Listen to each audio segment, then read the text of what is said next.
All right. Welcome. This is the School District of Prescott's Board of Education regular meeting. I'll call the meeting in order. Subject of Statute 1983. First item on the agenda is to adopt the agenda. We'd like to, we have a change here. administration would like, just for the flow and for the board's discussion, to flip-flop items G and H, and so that we would be moving the consideration of state or federal programs to G and moving student symptoms down to H. Okay. So we need a motion for that.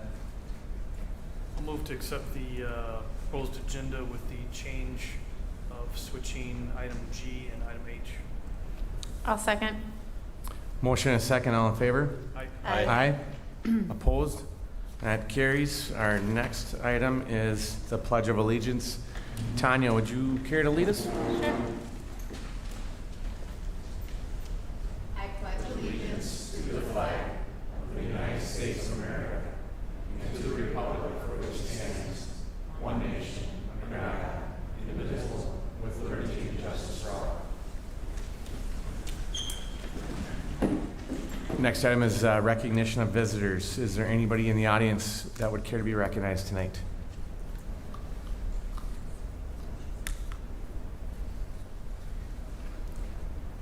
All right, we'll move on. Item 5, good news. Would you like to start with Shay? Yes, we're going to start with Cheyenne. Okay, Shay. Perfect. All right. Well, the Student Council has been planning a lot for our homecoming coming up in 2 weeks. We have a lot to get done for that, but we are very on top of things this year, which is awesome.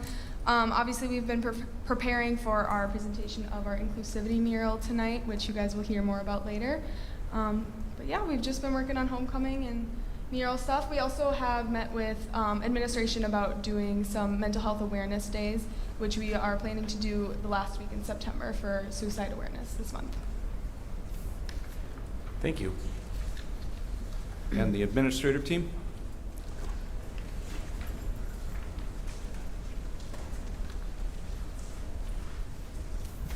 Good evening, Josh Figge from the high school. A lot of celebrations. I would celebrate the student council who's actually here tonight. I don't know if I've ever worked with a more proactive student council in terms of just working on a lot of big issues simultaneously and then carrying out some of the culture and climate things that they're doing, like homecoming, and trying to plan a really nice big comeback for that. In addition to some of the culture and climate things that I just mentioned, we had our August 30th and 31st kickoff with our Olympics and our community service, which were, I think, big successes. You can see some of the Olympic pictures on the screen behind you. Really awesome to see our students and the intermediate school students working together that day. I think they had a lot of fun. In addition to that, if you've been to any one of our games or cross-country meet, you can see that I'm probably still shaking baby powder out of some of my clothes from a couple Fridays ago, but I think that culture and climate is infectious in terms of what our students are doing. And then we're trying to do some additional things like that this year. So with our seniors, we took a retreat 2 weeks ago, and it was amazing to just see our senior leaders blossom. And then we have started something called Cardinal Cup this year as well. So really trying to foster some good friendly rivalry between our classes throughout the course of the year and taking on different challenges. And so the seniors right now are kind of dominating our Cardinal Cup for the high school. Thank you. Thank you, Josh. Kyle Langle, Prescott Middle School. I'd first like to thank our students and staff of the Prescott Middle School. We have had one of the best starts to a school year that I've been a part of. It's been absolutely fantastic as far as the start and what we've been doing with our relationship builders and getting to know each other. Academically, K-8 has completed all of our fall academic screeners. We use the FastBridge for that academic screener. This is the earliest that we have ever completed these on the K-8 system. Along with that, we have started all of our intervention programs. Again, the earliest that we've been able to start interventions K-8. Normally it's in the middle to end of October, sometimes into November. We have all of those started in mid-September here. Thank you to the school board for supporting the expansion of our math interventionist at the middle school. That program has kicked off, and it's been a tremendous success for the last 2 months of last year, and we can really see some of those gains to begin the school year this year. And the way that it started out with Mr. Morning and what he's done with those kiddos has been truly fascinating and just unbelievable. So thank you to you guys for that. This week we also are running our Start with Hello week. It's a relationship builder and an inclusivity builder within our students and staff. During all of our TAs this week, we're doing different activities with our Start with Hello week. So if you get a chance, chat with your students about that and see what they're learning about Start with Hello. Thank you.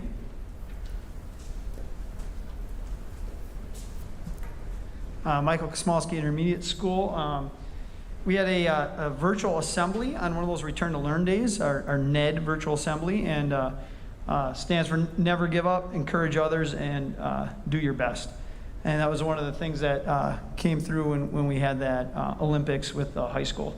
But that was a virtual assembly. One of the things that we did along with that, this was a pay it forward, so we got the assembly for free, but we offered a yo-yo sale. So I just wanted to thank all of our families for supporting us in purchasing the yo-yos, and we were able to fund and pay it forward for the next school. And I'm pretty sure Mr. Montreal has some good yo-yo skills going on in his house right now. Other good news, Monday is our first professional development day within the calendar year.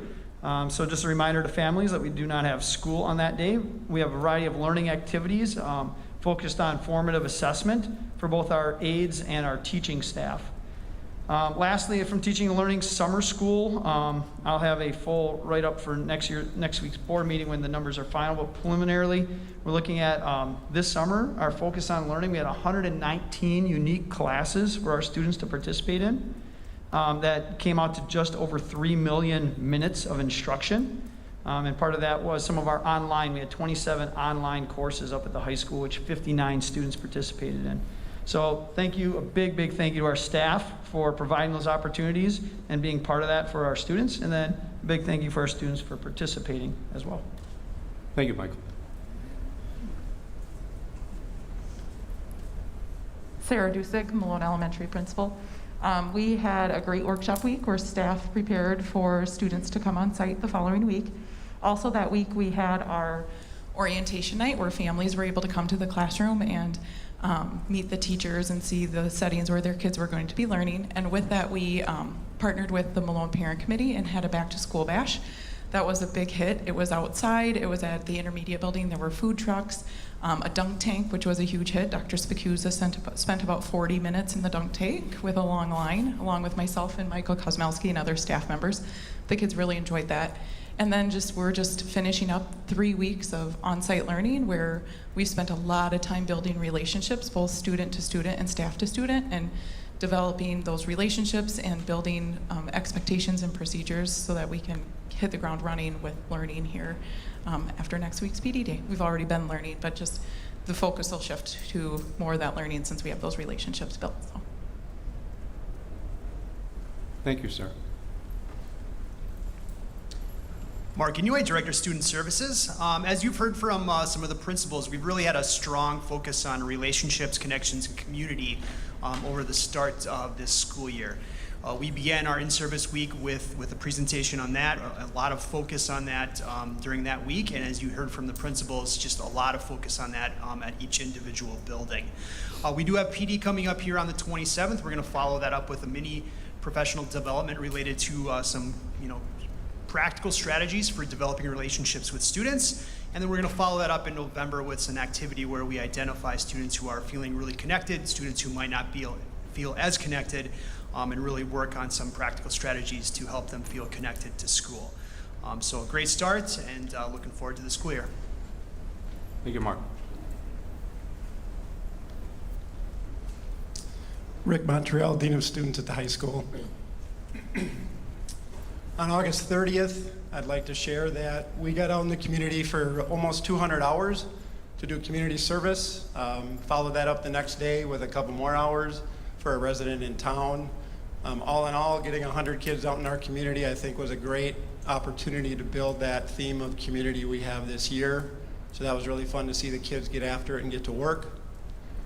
On a personal note, to share a celebration, the last couple of days I've been in Minneapolis at a restorative practices workshop, so I'm excited to bring some of those strategies back in my dean position. Thank you. Thanks, Rick. Good evening, Andrew Caudill, Activities Director. All of our fall seasons, fall sports for the fall season are off to a tremendous start. Girls volleyball is going to host their first home event on Thursday against Ellsworth. This is a very fun team to come watch. So I would encourage anyone who's interested to come out and watch this team. Cross country continues to run strong. Both boys and girls won the home Prescott meet, which was great to do in front of our home crowd. The football program is one win away from going to the playoffs this year, so we want to make sure we continue to come out and support them. Our girls golf team continues to be ranked #1 in the state in Division II, and we have the opportunity to host the regional on September 29th on our home golf course, which will be tremendous for our girls and for our community. And Ava Slave, girls golf, was named Student Athlete of the Month for the month of August. We will display those pictures down the athletics hallway for the year. And then finally, our student athlete leadership team members have been seated. Each head coach appointed one member from their team. These individuals will be the student athlete voice to myself, and I am hoping to hold our first meeting sometime this week. Thank you.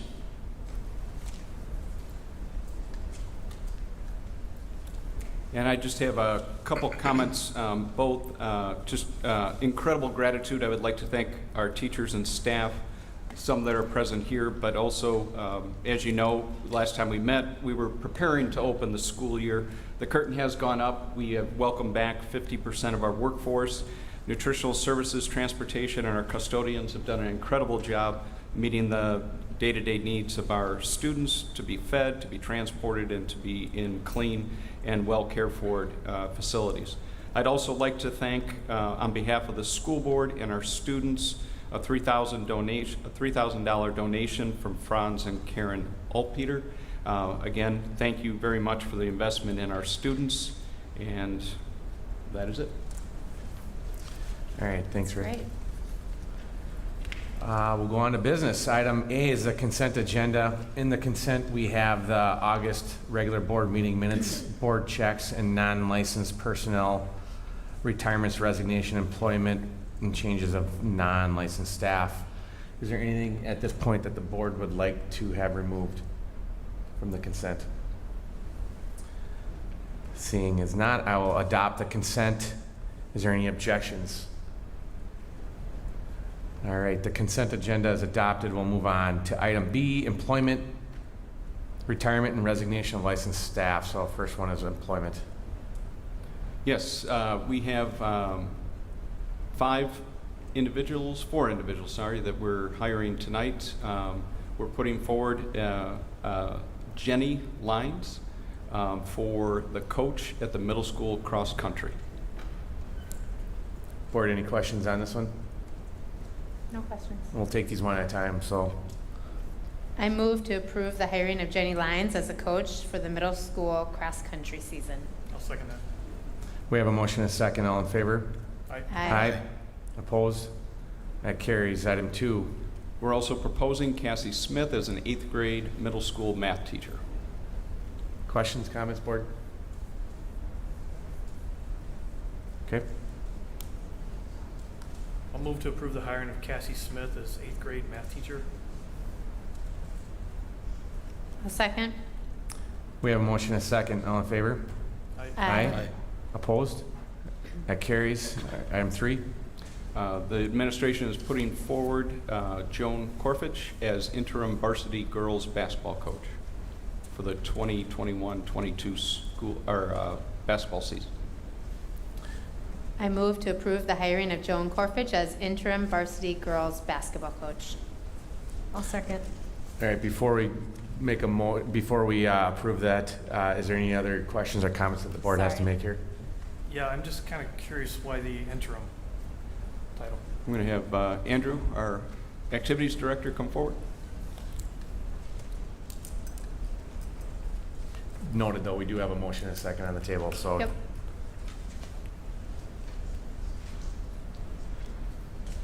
Yeah, thank you for the question. We had a search committee that helped advise me, Josh Figge, Nick Johnson, Rick Montreal, Emily Calabrese, and we also had student input. And after going through all the candidates, going through the process, I became clear that my comfort level would be go with somebody who's familiar with the program, who the program is familiar with, as an interim for the year based on the timeline of the entire process, do a complete review of the program at the end of the season, and then know how to proceed from there. Make a decision from there. How many candidates did you have? We had, I believe it was 8 candidates. We interviewed 6. It was a long process, but we wanted to make sure that we went through it very carefully. And I appreciate the committee, especially those with coaching experience and basketball coaching experience. And so, considering you're going into the month of October, we wanted to make sure that we created stability around the program. Thank you. Hey, really quick, Andrew. So Joan was the JV coach, correct? She was the JV coach So then we have last to year. fill a JV, which I assume, is that taken care of too, or not yet? So basically how I've had it set up is that all of the coaches in Prescott report to the head coach. So once the head coach is decided, so if you approve Joan Corfridge tonight, then I will meet with her, and she will then recommend replacements, not just in JV, but if we have any middle school openings or a C team opening, basically get the staff set.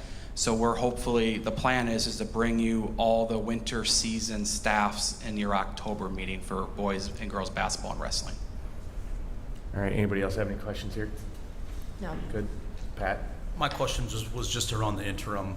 Does Joan understand that is the position offered? Does she understand expectations to make that on interim and permanent, and she's fully aware of all that good stuff? Yeah, so I met with her on Friday, and we went over that, and then assuming that it gets approved tonight, I'll meet with her again to talk about expectations for the season.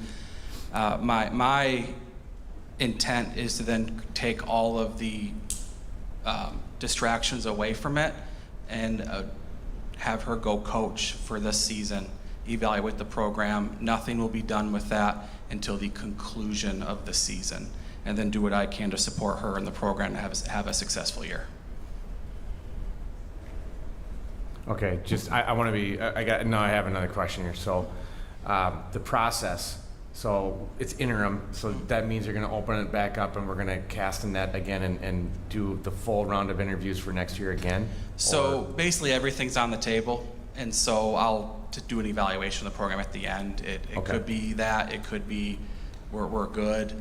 At this given time, I felt it was best to do an interim to create stability for the program and then do a complete review at the end instead of trying to really do a complete review now when Okay. I wasn't even here last year. So. All right. Anything else from anyone?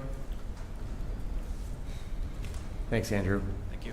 So we do have a motion and a second on the table. Is there any other further discussion on this? All right, all in favor? Aye. Aye. Opposed? That carries. Thank you. Item 4. I'm pleased to put forward for our finance coordinator with the district office, Sue Gerdes, currently working in the highway department for Pierce County. Any questions from the board here? Just about process and applicants and stuff like that. Yeah, we've had to post about 3 times. It is a very competitive position right now in the marketplace. We did have 3 applicants. All of them were screened and interviewed. We had the district office and Mark Inouye, because he oversees our special programs, which is the second largest kind of Fund 10 allocation, and has a lot of grants that are complicated with reporting to the state. That's one of the benefits. Sue has stability in her last position. She has 25 years plus of finance and accounting. She has a bachelor's in accounting, has gone through the auditing process, and has engaged in county work that has fund accounting, which is slightly different. We think that she will add some stability to that position and wisdom, and I think our team is looking forward to partnering with her. If approved, she's aiming to start on Thursday, October 7th. Anybody else have any questions? All right, can take a motion. I'll move to approve Susan Gertis as finance coordinator for Prescott School District.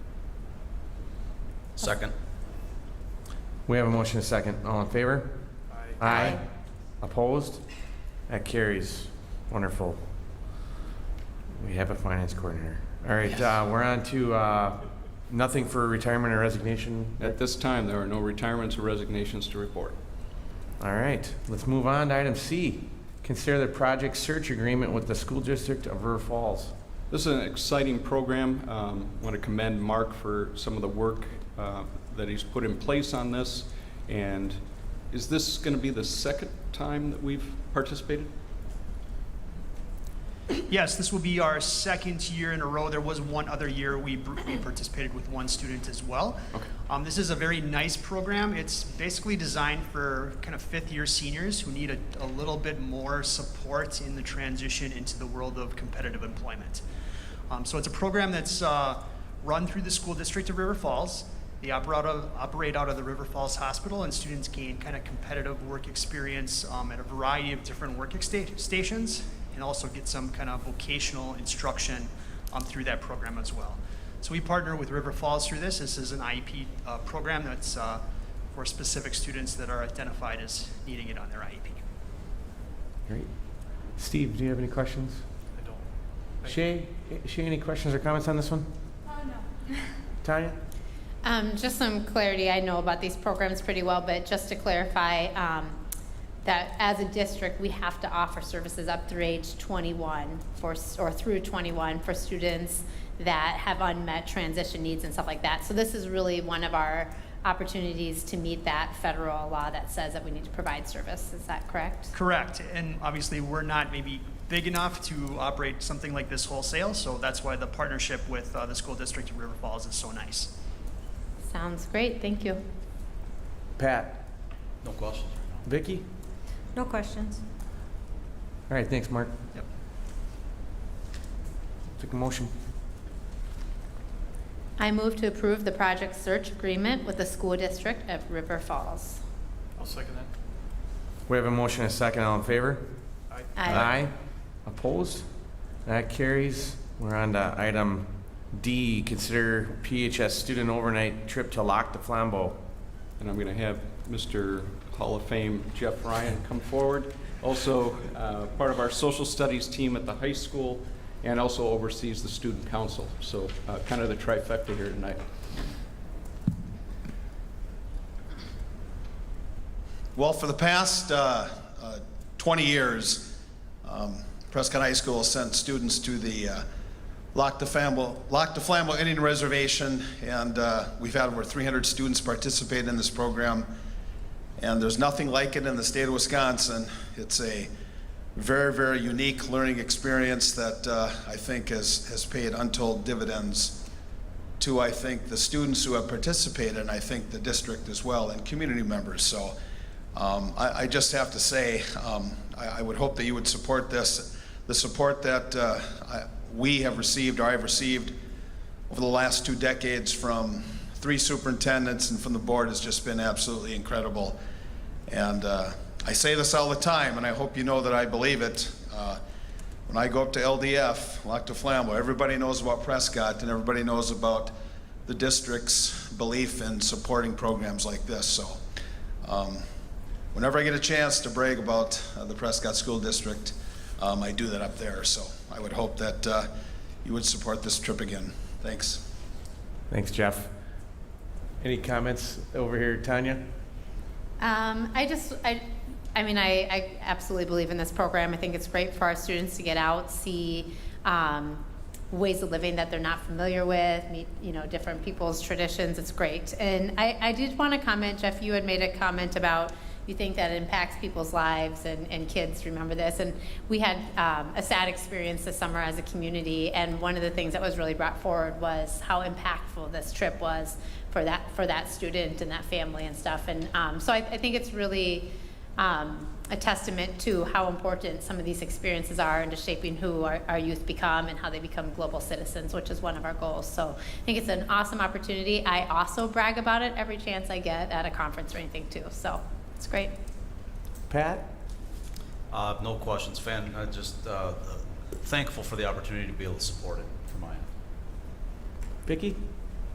I'm glad that you're able to do this again for the students. I participated in one of the summer sessions up there, and as an adult I got a lot out of it, so for kids I think it's great that we're able to do this again. Steve? I don't have any comments. Shay? Actually, I wanted to say that I went 2 years ago to the Lock to Flambeau trip, and so that was the last trip that happened since COVID-19 and everything. And I'm waiting on my response if we approve this, if I get to go next weekend. So I hope we can approve this so I can go. Well, we can't let you vote, but Jeff, thanks for championing this effort for so many years. It is a great program, and we're happy to support it. Thank you. We'll take a motion here. I'll move to approve the overnight trip to Lac du Flambeau Reservation taking place on September 30th through October 3rd, 2021. Second. All right, we have a motion and a second. All in favor? Aye. Aye. Opposed? That one carries. We're on item E. Consider the boys basketball varsity team to play at Pfizer? I should know this. Pfizer Forum? Did I get it right? I always call it the Mecca, but go ahead. All right, Andrew Caudill, Activities Director. So when I first came to Prescott, the first conversation I had with Nick Johnson as I introduced this program to him, and I asked him if he would be interested in going, and it was a pretty short conversation because he's absolutely interested. So being where I'm from, I actually, as a student athlete, was on the JV team when our varsity team played in this. So the Milwaukee Bucks has a prep series every year where high school programs play at, then was the Bradley Center, now it's Pfizer Forum, and it's coupled with a Milwaukee Bucks game. And so what I am coming to you for is permission to enter Prescott into consideration for the 22-23 boys basketball season. The reason I'm coming to you now is because for us it would be an overnight trip, and the agreement in going would be that we would have to purchase Bucks tickets. So I put together a presentation so you can see what this would entail, and then we will come back and give updates as we get closer. So the boys basketball team would play at Pfizer Forum where the Bucks play, and the requirement is $2,500 in Bucks tickets. And to put that into perspective, considering how successful the team has been, a ticket may be $80. And so $2,500 will probably cover a little bit more than the travel party. So it's pretty likely that we will probably need a lot more than that. But that is the minimum. There is no gate fee to the high school game. There is no other fees. This would be it. And so this trip would be next year. I thought it was too late to try for this year, but we can get entered on the list for next year. And so I included a sample itinerary so you can get a sense of what this trip would look like. Team would depart midday on Friday. With connections that I have in the southeastern part of the state, I'd be able to work that to get local space to practice so the team can get off their feet, have a meal, stay at the hotel. The next day, the game would likely be in the early afternoon, and then with the Bucks game in the evening, and then the bus would depart back for Prescott after the game. The travel party that we would take care of would be your varsity student athletes.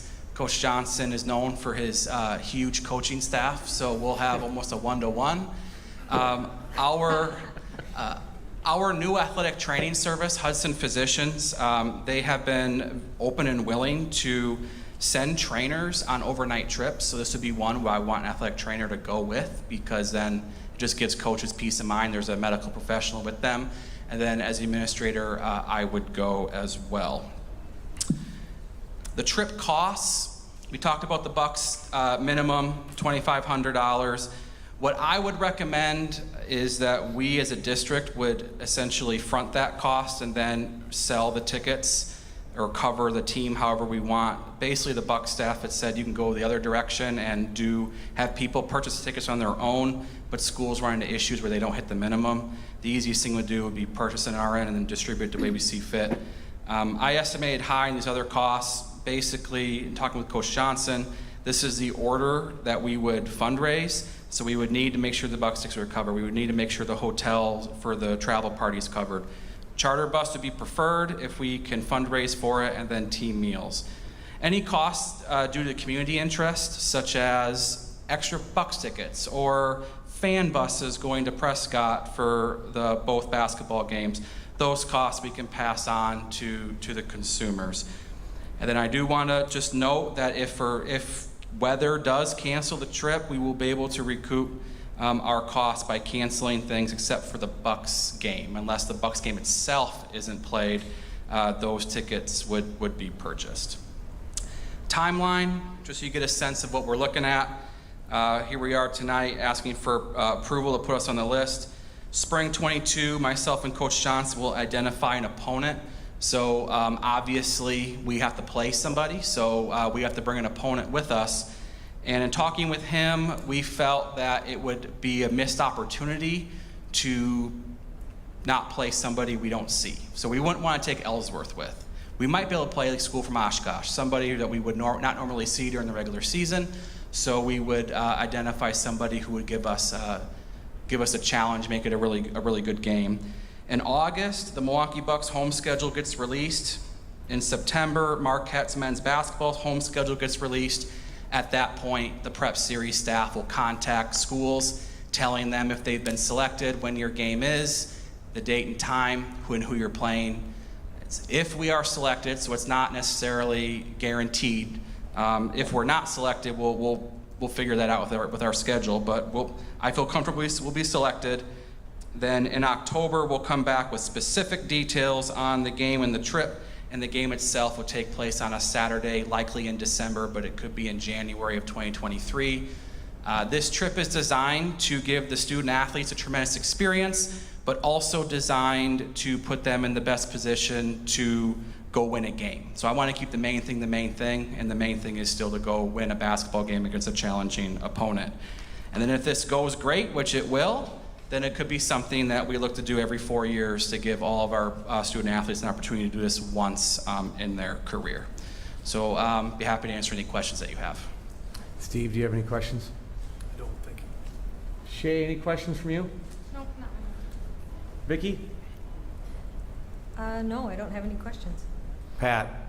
Probably the only question I have would be with the fundraising. So because of the short timeline, Andrew, between when we would find out, which I think your timeline showed, is it September or October next fall, and then December would be the game. Would the idea be to start fundraising immediately upon approval? Yeah, the idea would be to immediately start fundraising, basically fundraise into the program with the intent of what we spent on, but also full disclosure that if we aren't selected, it's still fundraising into the program. I would hope that through the program's fundraising, we wouldn't have individuals that would, want a refund. But I mean, I guess it could happen. But the intent is to fundraise as much as we can, and if we can't fundraise everything, then we'll have to talk about some fees incurred. But Coach Johnson has communicated with me that based on the interest and passion for basketball in this community and the year in advance notice, that he feels confident we'll be able to fundraise a huge chunk of the costs. Sure, and then I assume we don't have to commit to any dollars to the Bucks until we find out if we're chosen? Yep, because what will happen is that they have to go through the process because they have to know when the Bucks play at home. If Marquette's playing at home, then there can't be high school games. Then at that point, if they're depending on the opponent, it could change the price of the tickets. And so at that point, when you're selected, then you have to get the tickets. So I don't have to put any money down and put us on the list. It's just by putting us on the list, we have agreed that we will purchase the minimum dollar amount in Milwaukee Bucks tickets. Diane? I don't have any questions. Yeah, it looks like a great opportunity. It's a lot of money to fundraise, but it seems like a this is kind of new territory for us to kind of go down this route. So, but it is interesting. I'll be curious to see how it goes. So, nice job, Andrew, on putting this together. Thank you. Thank you. Any further discussion here among the board on this one? Otherwise, we can take a motion. I was hoping you'd buy mine. I move to approve putting the Prescott boys varsity team on the list for consideration to participate in the Milwaukee Bucks prep series. Second. We have a motion and a second. All in favor? Aye. Aye. Opposed? That carries. Item F is consider adding an extracurricular position to the employee handbook for theater 6 through 12. Yes. As you look around this magnificent building, it's the 5th year that it's been in existence. As we start to open the year, we have created and selected musicals and theatrical performances for the fall, winter, and spring. The titles have been kind of announced. We have a group that's already currently engaged in activities around the first fall event. We have an external consultant that has been somebody that has been very helpful with us, understands both just the choreography, the staging, the music, the bill rights, and then also stage creation. We have two, Brittany also helps at the high school, and then down at the middle school we have a combination of our band and choir teachers. The difficulty is we've never really had budgeted for a position, and we are trying to create a longer term vision, starting with at least having a fall, winter, and spring position where the extracurricular theatrical coordination would be added to our extracurricular employee contract, and it would cover grades 6 through 12. In talking with our middle school and high school principals and kind of looking at how to benchmark this based on the time commitments and the skill set, it was determined that we should hold our theater and our head coaches at the same level. And so we're putting forward that the extracurricular position would be paid $5,100. Tanya, any questions on this one? Yeah, a couple. I know, and you brought it up too, it takes multiple people to put on a performance like this. So how would you split that? I mean, is the plan to kind of split it amongst all people that are helping, or is it just that one director basically, or? Right, so this is a position that would be the one lead director. We have, over the last couple budgets, built in about 10 to 15,000 over the last couple of years for putting on the performances. That usually included stipends for the teachers, or sometimes we recruit the people for the spotlights and the soundboard. So we have built in, middle school notified us in spring that they were serious about building up a theater program, and so in working with Baird, we've tried to set additional monies aside so that we can cover the music rights and all that, and the stipends for the teachers. And then that was my other question. My daughter isn't doing the musical stuff, so I'm aware that it has already begun. So would this stipend begin at this point in time for this current season, or are you looking to project out down the road? It's our intent to make it awarded for this fall, and then each session, each season. And then no other questions other than I work with some people that put performances on at the high school I work with, as well as I see these performance schedules, and I just have to say that they easily put in the hours for this. When I look at a head coach position and something like this, I mean, it's very, very comparable, the time and the commitment and stuff. So I'm happy to build a program. I think we have a beautiful facility here. Not all of our kids, sports isn't always, their favorite thing. There's music, there's theater, and there's all kinds of other ways that kids can shine. So I think this is really good to put a commitment into a position that'll really make use of this facility. So, yep, I'm all for it. Pat? Rick, the 5,100, so that would be, so each time, right? Fall, winter, and spring. Can you, so typical year, how many different, performance, what does a season length look like? And how might that compare to a athletics coach schedule?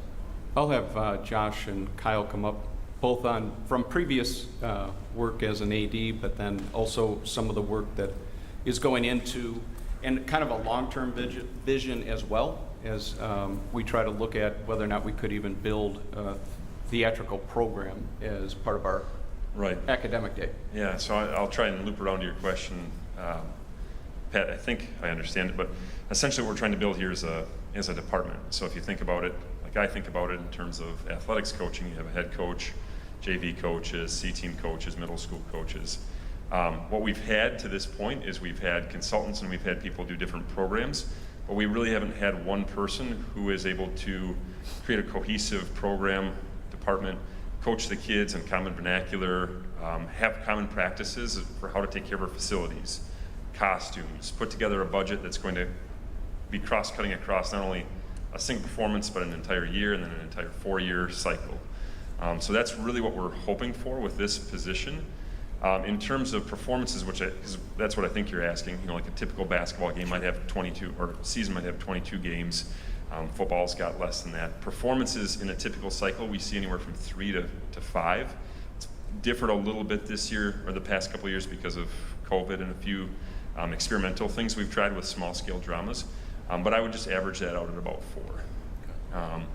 But in addition to that, they're typically putting on some dress rehearsals, and then the amount of individual practices they're doing are also kind of doubled up. So in terms of the time study that we did with this person that I would foresee kind of taking over this role, they're more than putting in the hours that one of our head coaches would put in terms of a typical travel to a game, performance, things like that. So, and I'll let Mr. Igo talk about the middle school issue.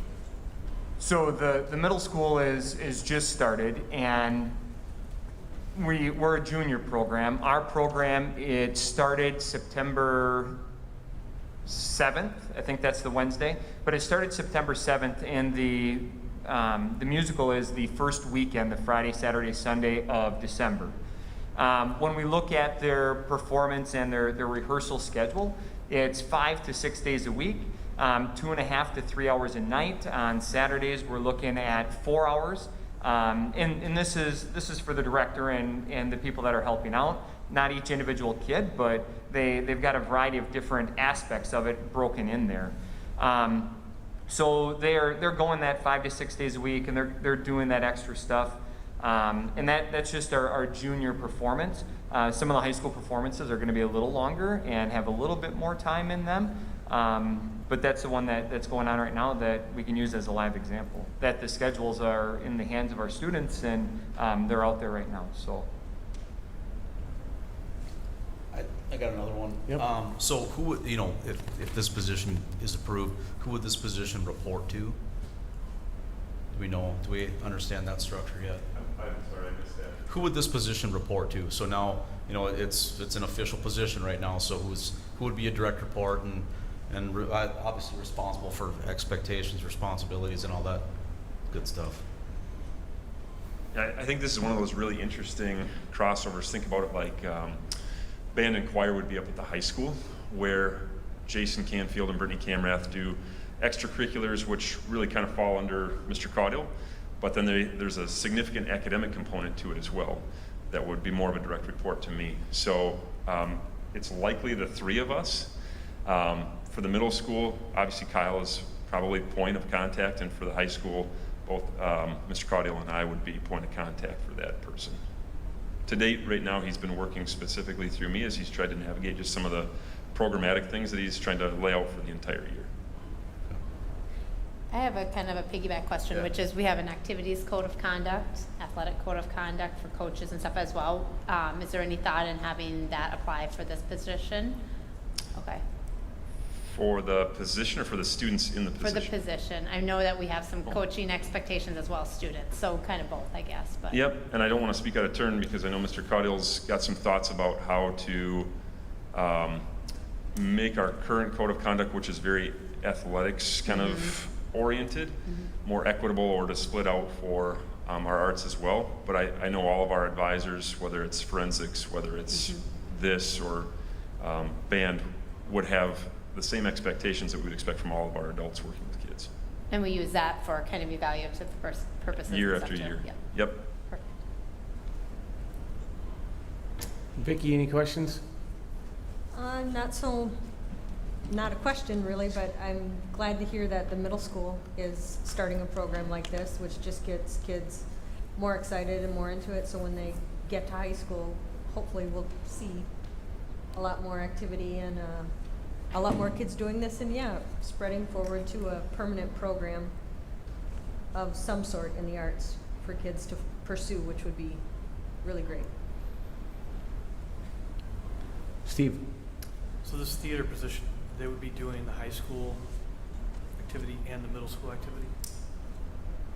Yeah, so I think right now what we've started with is a middle school junior musical and a high school drama production and a high school musical.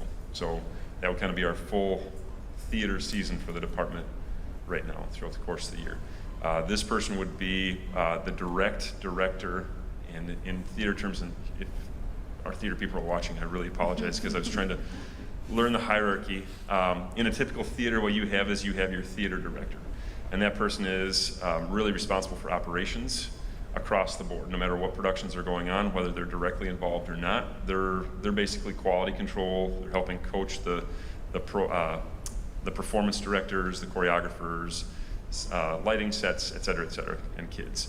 But then this person typically also does directing. I'm butchering this shit, and I apologize. Does direct at least one or two programs. So this person would be at the high school, director for both the musical and for the drama production, in addition to kind of being that coach for the middle school production as well. So for this year, the fall season would be at the middle school, winter and spring would be at the high school.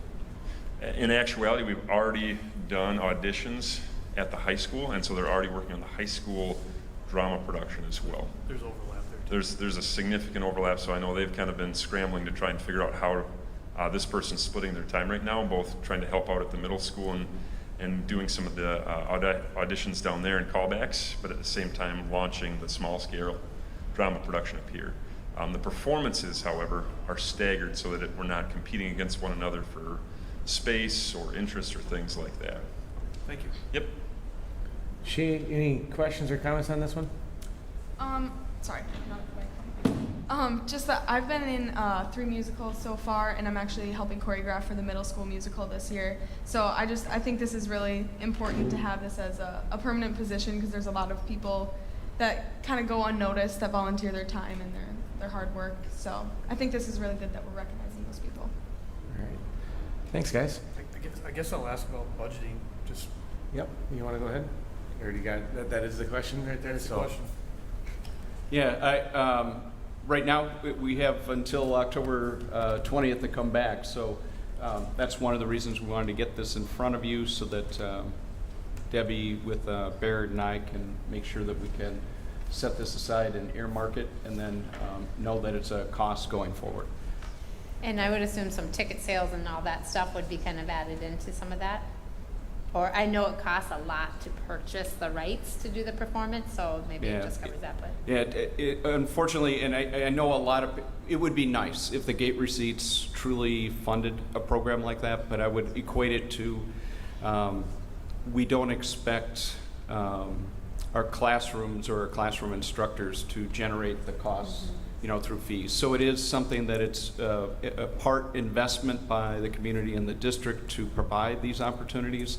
The money that comes in from the gates might help for the playbills and some of the supplies, but in general, it is something that it is an investment rather than a moneymaker.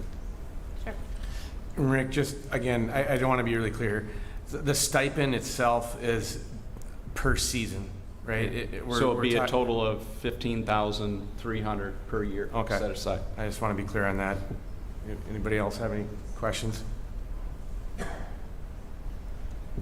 I All right. don't. I assume if you and Baird can't figure out how we can afford $15,300, you'll come back to us next month and modify that amount or whatever. Okay. Yeah. Okay, Good. we can take a motion here. I move to add an extracurricular position to the employee handbook for theater 6 through 12 with a stipend commensurate with head coach positions at $5,100 per fall, winter, and spring. I'll second. We have a motion and a second. All in favor? Aye. Aye. Opposed? That carries. Thank you, board. And then just a point of order, this is at the beginning of the agenda, we did move letter H forward, so we're going to be talking about considering the state or federal program on site. I've asked our registered nurse, Cassie Butler, to come forward. I want to just, as she comes up to the podium, just compliment her. She began this process at the end of the school year in June, has been tracking this in a dogged way, and has worked with many different stakeholders within our district, and she has 2 proposals for you and a recommendation, and I'll turn it over to you. Yeah, so like Dr. Spahuza said, when this first came out that this could be an option for us this year, I mean, I've been looking into it ever since. So it really started in June, before we even ended the school year last year. So I do have two programs that are viable options for us right now. The first one is a federal program. It's free to the district, free to the students and staff, but it is only offered to staff and students. They would do PCR testing. They would do nasal swabs, not the nasopharyngeal swab, so not the brain tickling test, but it is the PCR, so that's the one that we've always held as our standard and the most accurate test.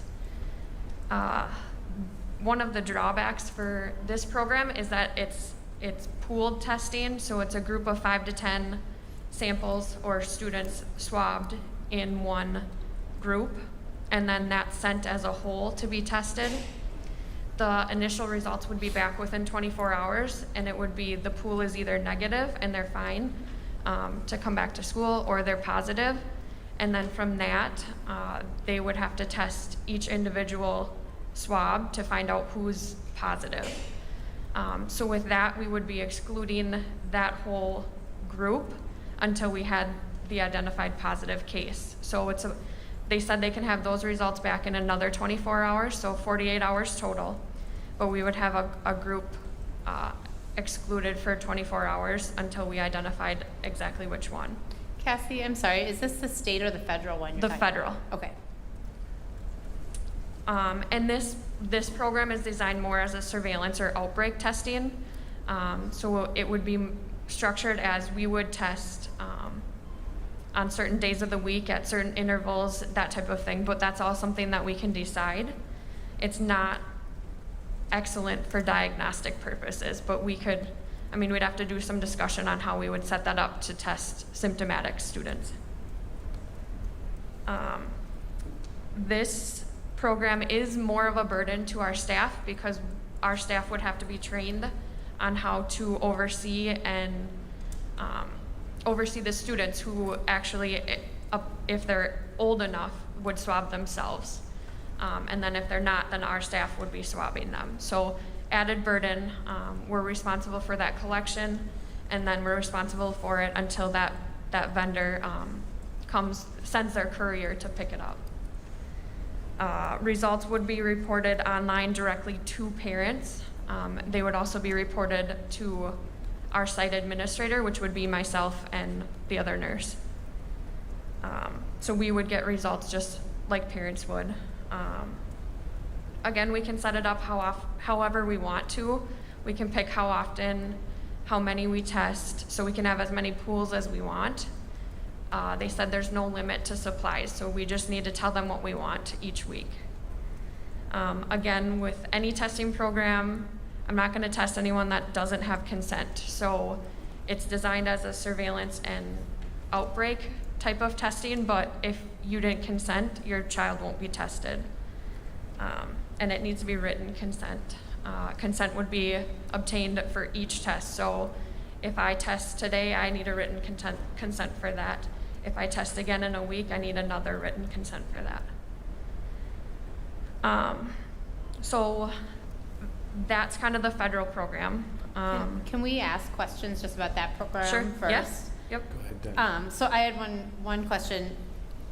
Is it that you're kind of randomly sampling like a class because you're looking for outbreaks, or is it that kids are coming to you with symptoms saying, I would like to have a COVID test, or parents saying that to you? So the way it's designed, it's more for where it's a random selection, or we choose this grade level, or, I mean, that's all things So that you we would would have to come back to you and decide. Okay, but potentially you could say, we're testing first grade class, we're gonna send a letter home, it's on this date, and Yep. parents would opt in, not opt out, but opt in, and that would, okay, and then you would retest based on if there was a positive within that sample size. So it wouldn't be a retest, Well- it's only one swab, Yeah. but then the lab does the second testing. Okay. So it's one swab, but then tested potentially Gotcha. twice.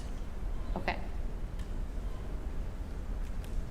And do they go to each school to do this? Like there's not like a clinic set up at one school, they kind of come to where the kids are? So it would be our staff that's trained to do it, so Yeah. it's, if we train someone in every building, we could potentially do it in every building. Okay.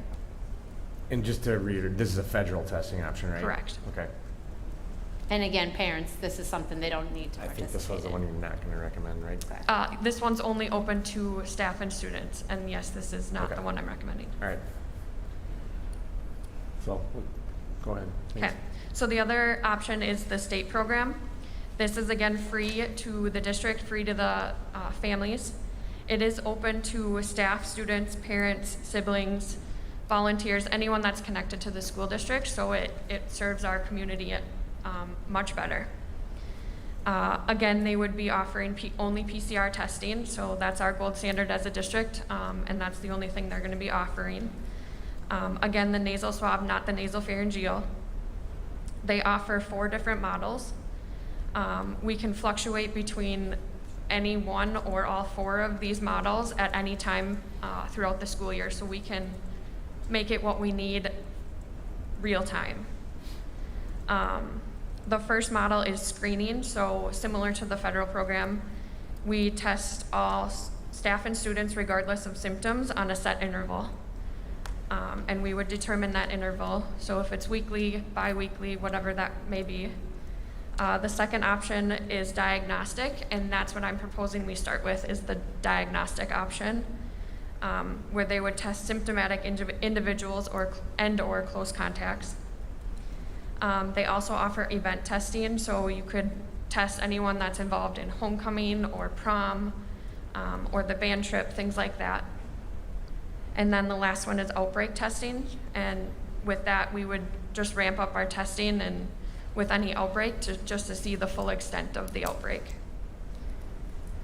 And again, this is, we can personalize it as we go. If we start it with diagnostic and we're seeing that that's not enough, we can ramp it up, we can adjust it as we go.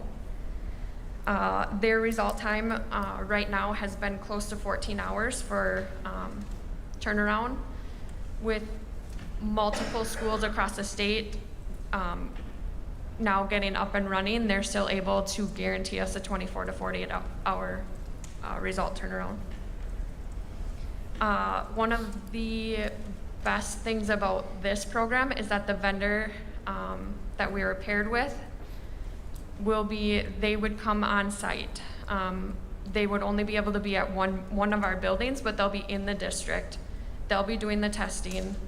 They'll be in charge of the consent through COVID Connect, which is a state-designed website directly made for consents and reporting results.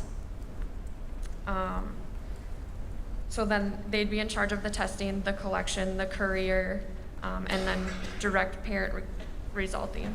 Cassie, when you say the vendor will be located in one building, is that every day? Potentially. Okay. I'll get to that in just a second. Sure, thanks. We would have a consent form for the district as well, just to cover liability.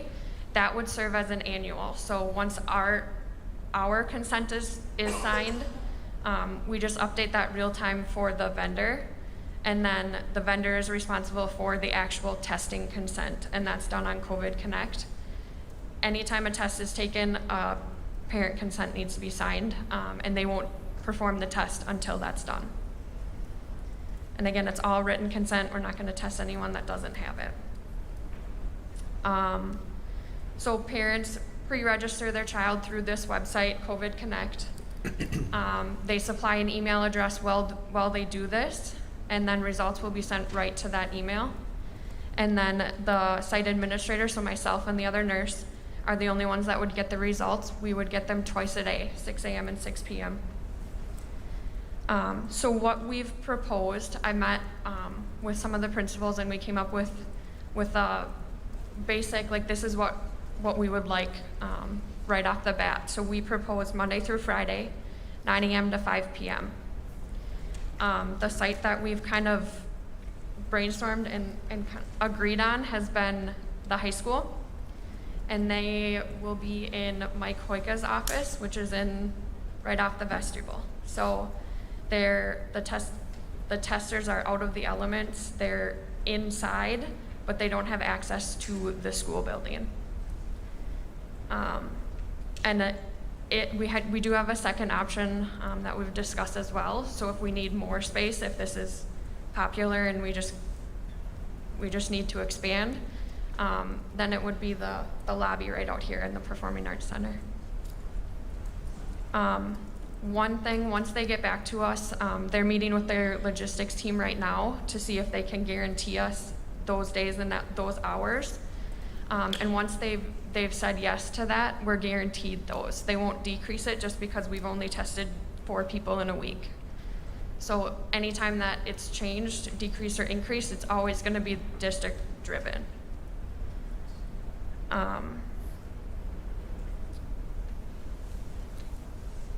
I think that's it. This is the program that I've met with the principals. It's a program that I'm recommending. It's a program that the principals are recommending as well. I think this is by far the better fit for our district. My goal was to eliminate the barriers that our community is having in finding testing, in finding free testing. A lot of facilities are charging office fees, so you have to see a doctor before you can be tested for COVID. So that's an added expense for our families that they don't need. So this would be completely free. Okay. Anything else, Cassie, before I turn it over? I don't think so. So I Anyone think has the questions? big highlights and why I think we, as an administration team and with Cassie's proposal here is this will cover students, staff, family members, and anybody in the community. It is at absolutely no cost to the student family or to the district other than providing them with the space. Again, we are very thin on our staffing and what they're being asked to do. And so what's nice is the state is bringing in their people, and they are the ones that are reimbursing their staff. The response time obviously is very quick, 24 to 48 hours, and it just gives us the opportunity to just have one additional tool in our tool chest, and I think it would be a very wise barrier to kind of remove, or an obstacle to remove for our community. Yep. And once it's up and running, there's really no added burden on our staff at all. It'll streamline the results, like the time that Mel and I are searching for results for students, because the majority of them are going to come right from this program. I'm guessing the reason you showed the federal program was just so we knew it existed? Yeah. It doesn't appear to be any reason that we would want to look at that? Correct. It was just the only other viable option that we could choose. And to be clear, the state came out late out of the gate, so we had done a lot of Cassie did a lot of investigation on the federal program, but once the state program, although it was delayed, once it came out, it was hands down better. And so that's why we pivoted. Yeah, the federal program had talked about adding individual testing, so the 4 different models like that, but they have not rolled that out yet, so. Let me ask a silly question. If I wanted to come in every day and get a test, is there any limitation to how many I can have? No. What about confidentiality from a standpoint of, some families want to be very confidential Can you about these guys things? hear him? No. You're not. No. There you go. I don't have a handheld mic like some people. So the question was really relative to confidentiality for families and that sort of thing. Yes. I understand you have to have the family consent, but I'll get back to this later. But seriously though, I just want to understand what liability there is as far as reporting or anything like that. So everything is handled by the vendor, so reporting out positives, they would be doing that. It would get entered in the state site and then funneled down to local public health to manage positive cases. Any test result, the only individual within the district that will have access to that is myself and Melanie Charette, so the 2 nurses. So that would be the name of the person. What? Well, I'm trying to understand what's accessible. Do you So- have names of everyone who tests positive? So we would have a list of who tested and their results. Okay. And that's confidential? Yes. I mean, that's probably, correct me if I'm wrong, but that's similar if somebody went to another testing place. Yes. You get Yep. notified when there's a positive test. Yes. You know who, it's confidential, who it goes out to. You need to know for contact tracing and all of that. Correct. But teachers don't necessarily know and such and such. Right. Okay, thank you. Shay, do you have any questions on this? I guess I'm just want to clarify. So you're talking about doing interval testing, and then if a student wanted to get tested but wasn't chosen for that random selection, they can just come in and talk to you. So that would be more the federal program. So with the state one, anyone can go and get tested. They just have to have the correct consent. So you could be symptomatic, you could be a close contact,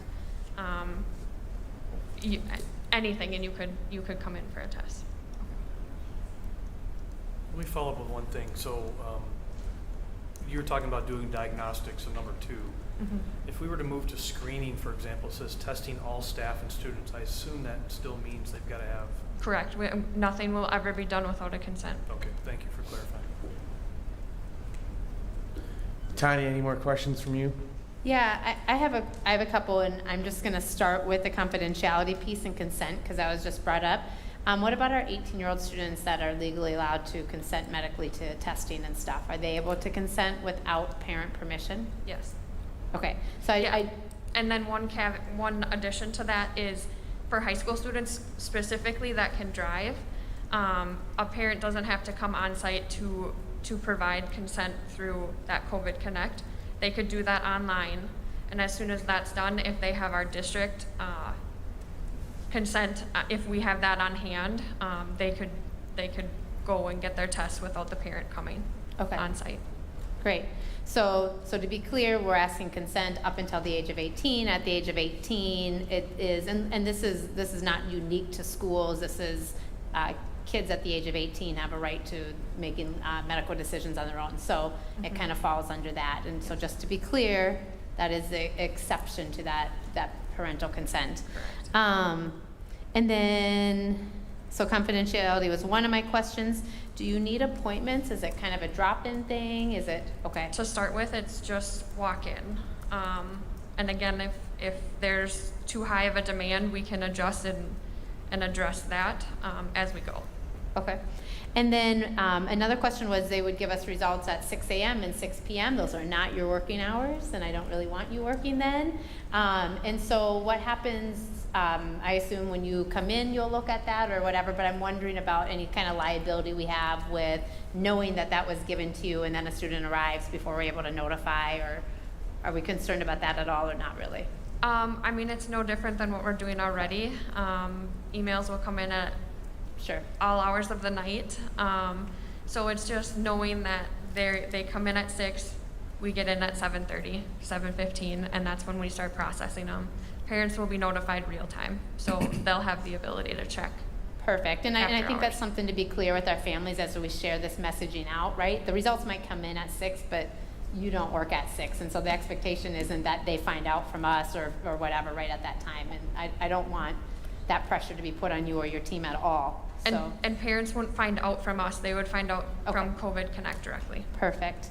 And then I also just wanted to add, although super unique, right, I'm really excited about this opportunity. I think it's great for our community. I can speak of right now, I have a colleague who isn't able to work and she cannot find a place to get tested. It is a real struggle, and I know people are having a hard time believing that, but it is a real struggle. And so she's been out 3 days already. I mean, this whole week she'll be out tomorrow and still waiting on the opportunity to find a place to test her. And so it's been a difficulty. So taking that barrier away, I can see for kids, for family, community, right? They can kind of hopefully get those results and get back to what they need to be doing sooner, Yep. which is awesome. And I think is really a service to our community and specifically to our students and staff.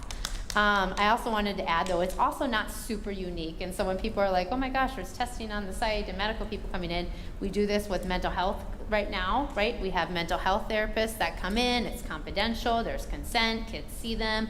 They are clinical workers, not necessarily, they're not school employees.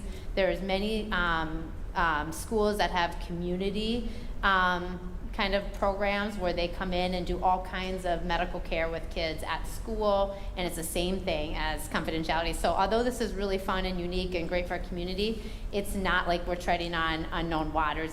There's been precedents of this happening for I don't know, long time in schools, and so it's just a different curve on it, and I think that's great. My last really big question is, where is Mike Koika going to office if he does not have an office anymore? So his main office is at the intermediate Okay. school. So he does have a few things here. Okay. But he was completely fine with us using that. Perfect. As long as if he needed to pull something out of there, he would be allowed. And Awesome. One more, awesome positive thing about Mike. So he's being kicked out for us, so that's great. Did he just text you about that? No. Because I know he's at home listening. But No, I just want to make sure he feels still like he's got a home. So, no, I think this is great. I know this is probably a ton of work going into, and I absolutely believe we'll have a little bit of pushback from people about this, but in the end, this is something that you don't have to opt into. You can. It's confidential. It gives our community access, and in the end of the day, I'm hoping it keeps our kids and our teachers safer and able to be in school longer. So I'm excited about this opportunity. Thank you for your work. yeah. Pat? I think the only question I'd have is so it's on the parents. We said it's going to be on the parents to check COVID Connect and get results. And I can guess that you and your counterpart will be happy to find out what the results are and be able to, fend off any people in the building who shouldn't be in the building. Should we anticipate any type of kind of additional enforcement burden, though, that, because you're aware of all this and the testing is easier? I mean, is there anything that we need to watch out for, or, do you have any concerns on your end? I don't. Okay. This will just streamline everything that Mel and I have to do every day. Okay. So it will probably save us hours in a week. Okay. One additional question about that, just because I'm thinking burden. What about people that are not in this community? Are they able to come and get testing, or how? Are you even really asking?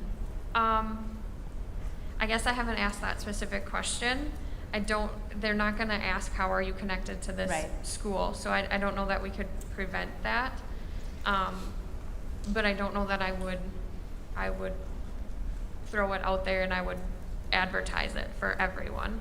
I feel like Hudson Physician, who is the most sought after testing facility right now, just because they have the rapid PCRs, they have 2 to 3 hour wait times this week. And that is kind of my fear, right? Like I could say to my colleague, hey, Prescott, which I, Yep. And so I feel like it's one of those things when you can't find it and the word gets out, we become that place. And I'm okay with that. I just want to make sure burden-wise that it's think within reason. I think if we get to that point, we can brainstorm and figure out how we can address it. Maybe it's just we up our hours to make it make them here longer. I think there's many different options that we could explore at that time. Good questions. Pat, anything else on you? No, I'm good. Vicki? Yeah, so my question for you, Cassie, is you will be notified that there was a positive in the school. My question to you is because we are not doing the contact tracing, and that test result also then is sent through the appropriate channels to Pierce County. What is your exact process, or what are you going to do with that positive information on, or a positive test result that came back for a student or for a staff member? So currently we do partner with public health on positives. So we talk about that individual's exclusion time, so their how long they're going to be out, and then we talk about their household contacts. And then that's kind of where our process stops officially with public health. We internally have been notifying close contacts. Building administrators have been doing that this year, so that parents have that power and that knowledge to know that their student was a close contact, but we're not excluding. So in that aspect, nothing is really changing. I'm still notified of positives right now, no matter where they test from. I'm still notified of negatives. So not a lot will change except that where it's coming from. Okay, thank you. Mm-hmm. Thanks, Cassie. I don't have any further questions. This was pretty much exhausted with the questions. I think you guys did a great job asking the right ones. So I'll just make one comment. I think this is a good program. It's, we talk about freedom of choice. This is still a choice that people can make. It's a service we're offering, and you can choose to use it or not. So excellent job doing the research, and thank you for the presentation, Cassie. Good job. Any other discussion on this? Okay, we can entertain a motion. I move to enter into an agreement with the state on-site COVID testing option. Does that work, you guys? I'll second. All right, we have a motion and a second. All in favor? Aye. Opposed? That one carries.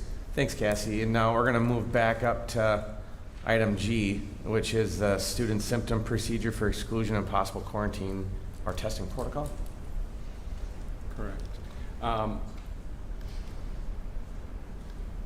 Thank you, as a board, for approving that choice program. I do think that having something available to our community, our staff, students, is going to be very helpful.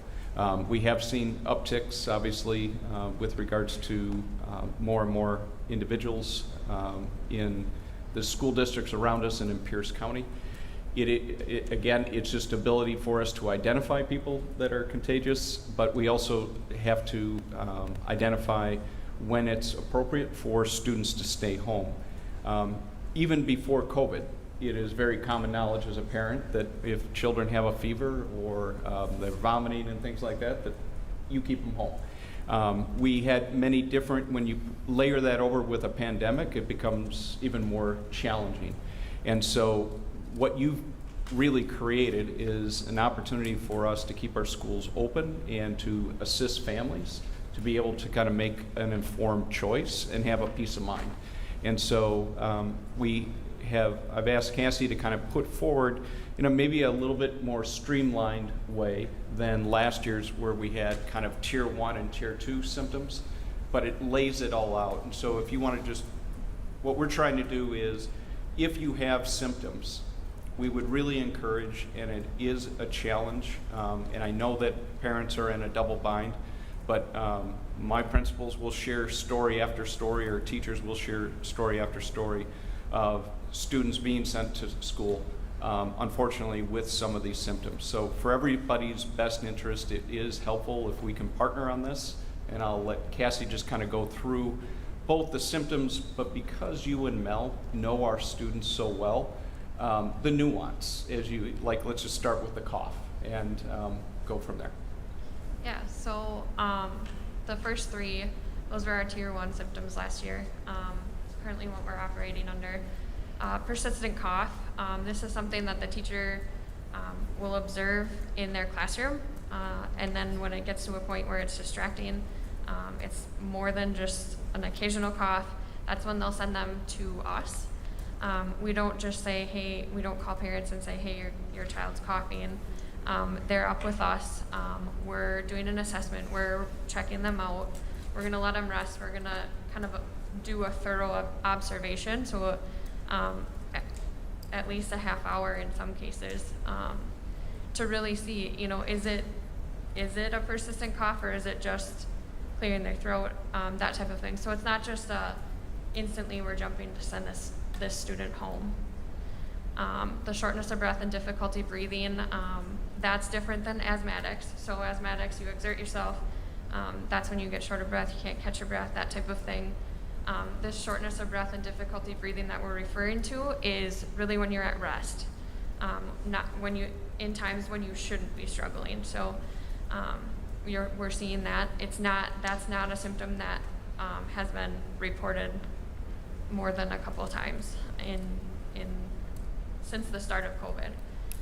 And loss of taste or smell, we haven't had that symptom reported at all this year.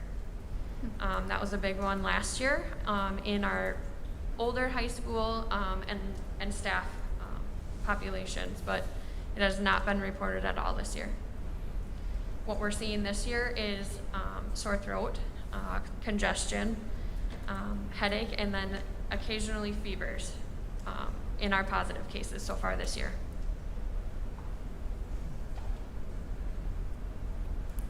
So what kind of we're recommending is when students present with multiple symptoms on the ones that are indented, that's when we would be looking at and encouraging families to pursue COVID testing or to rule out through another medical exam. Sore throat, for example, a quick strep test can come back and you know that it is strep, and then with penicillin, Yep. once the symptoms are gone, they can return. Yep. Given that we have the program on site, testing is more accessible. If a family chooses not to test, however, the recommendation is that the student would stay out how long? 10 days, and that's based on the infectious period because we can't rule COVID-19 out.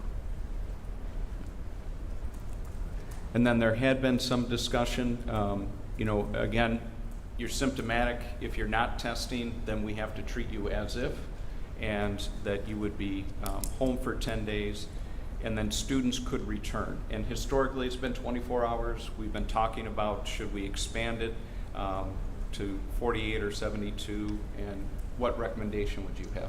I would recommend sticking with the 24 hours symptom-free. So after they've completed that 10 days, we just have to ensure that they've been at least symptom-free for 24. So no fever for 24 hours without the use of meds. And that's pre-COVID, that's what we would use. And I don't think that there's anything that would cause me to deviate from that if they've done the 10 days.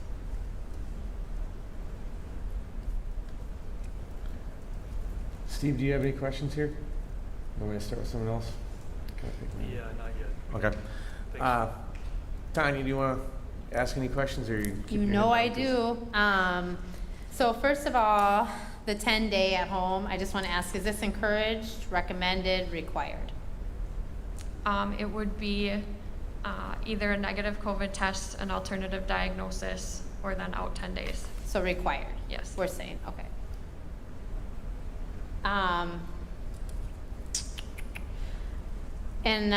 So I just kind of have random questions. Unfortunately, they don't really order well, but my first concern, and this is something I hear from parents, I see it working with kids, specifically kids that don't like to be told what to do in high school, which is when they're asked to be removed from a classroom to go to the nurse, that confidentiality, that feeling like pushed out, that feeling of like, oh my gosh, now everybody knows that I'm not feeling well. And I just kind of wanted to ask if we have any procedures for how we talk to parents to teachers or staff members about how to kind of pull kids aside appropriately. I believe even going to the nurse should be somewhat confidential in these situations. And so I'm just looking for how we kind of protect those rights of kids to not feel really excluded when really they could just have a tickle in their throat for a minute, you know? I would say overall, our staff are fantastic with I'm sure. with keeping things confidential. A lot of times it might be an email to me or a quick phone call during passing time just to say, hey, this student's not quite feeling well. But more often than not, it's the student coming in themselves and saying they don't feel well. Perfect. And then, you know, I guess this isn't, I know it sounds kind of harsh and the 10 days sounds big and all that stuff. I would say as an employee, this is my expectation too. And it would be, I assume, for our staff as well, which is that if I have these symptoms, just like the person who was my colleague, that's the same situation. They are out for 10 days or they have to get a test, and that's because we use a decision tree of symptoms in my district to really decide whether or not we should be at work or not. And so I don't think that this is something that is, again, not out there and is not part of what we're doing for kids. And for staff, I want to make sure that like staff are kind of falling under this umbrella as well. With the testing on site, I think that's awesome. You said it was about a 24-hour turnaround, maybe 48 hours if we really get into the thick of things, which is essentially what we're asking, right? Is that you're home 24 to 48 hours without symptoms, or you have a negative test. So really those times kind of coincide perfectly with each other. And then if people really don't want to get tested for whatever reason, they have that option to stay home. Correct. Yeah, and I think that a lot of this is in lieu of doing quarantines, right? Yes. Like we're not quarantining kids for close contacts. I can tell you that there would be many already. And so we're asking instead, if you have the symptoms that fall within this, then that's an indicator that you need to be at home or get tested. I know it sounds tough and stuff, but I'm behind it, and I think that helps us keep our schools open longer, our teachers again working and safe, as well as our community and with spread. So I guess I don't really have any other questions. I'm curious to know what my colleagues up here have to say. Pat? Sorry for being slow on this. Maybe we talked about this. So this is a business item. Is this something are we discussing this? Is this something we're being asked to kind of vote on as policy, if you will? I think we can. So it is a business item. We're mainly coming back to you because there has been some maybe lack of clarity with regards to what's different between last year and this year. And we are in the throes of the school year, and it was important for us to be able to give Cassie and the principals and our families kind of basically the parameters or guidelines. I think the one benefit, and we have an admin meeting every Tuesday, and across the board, our families, for the most part, are really cooperative with regards to trying to, for peace of mind, going to get an alternative diagnosis or a test. What they're running into is kind of what Tanya just mentioned, is it has had an uptick and it's now becoming very difficult. That's why, to some degree, it was important for us to establish that we would have on-site testing. Yep. Because we're trying to eliminate that, and so that it's right here, right Sure. within our district. I get that. I think my question is if this is a business item, and Cassie and Dr. Spacuzza, are we saying that the way I understand this is being said is if a student goes home due to any of these symptoms, or they're somehow either observed or reported via school nurse or administration, that we are saying that that student cannot return without a negative test, without an alternate diagnosis by a medical, call it official, right? Or a 10-day stay at home. So correct. What we're being asked to is essentially vote on that as policy and create that direction. Yep, and that's the tier 1 and tier 2 symptoms were what we operated under last year as well. And then this was in all the district, each building sites plans in their tables to return to school this year as well. And I just want to clarify, you said policy. This to me is not a policy, this is a practice. Am I? Yes. Yeah, point of clarification, if it's gonna be a policy, we It's get a not first and policy. second reading to do that. Right. so- Well, yeah, fair enough. I mean, we should talk about what it is then. This is, Be the protocol that we would follow. yeah. And on that point, I guess, if it's gonna be considered a protocol, if it were to be changed, it would need to come back to the board, correct? If we were to take action on it. Yep. I'm looking for more feedback. Anybody? You know, I guess just one other question. So a student, again, just removes themselves or whatever, you know, they're just not feeling, you know, they're not feeling well for whatever reason. I want to be very clear that before they return and they decide to go home, before they return, it needs to be via negative test, an alternate diagnosis, or 10 days. Correct. Okay? Which, I mean, that was what and correct me if I'm wrong, but that was our expectation last year as well, wasn't it? Correct, and up until this expectation, though, point. is different, I think, than, you know, this is a requirement. It was a It was requirement required last year as well. Okay. And it was, yeah, in the return to school plans before school started this year as well.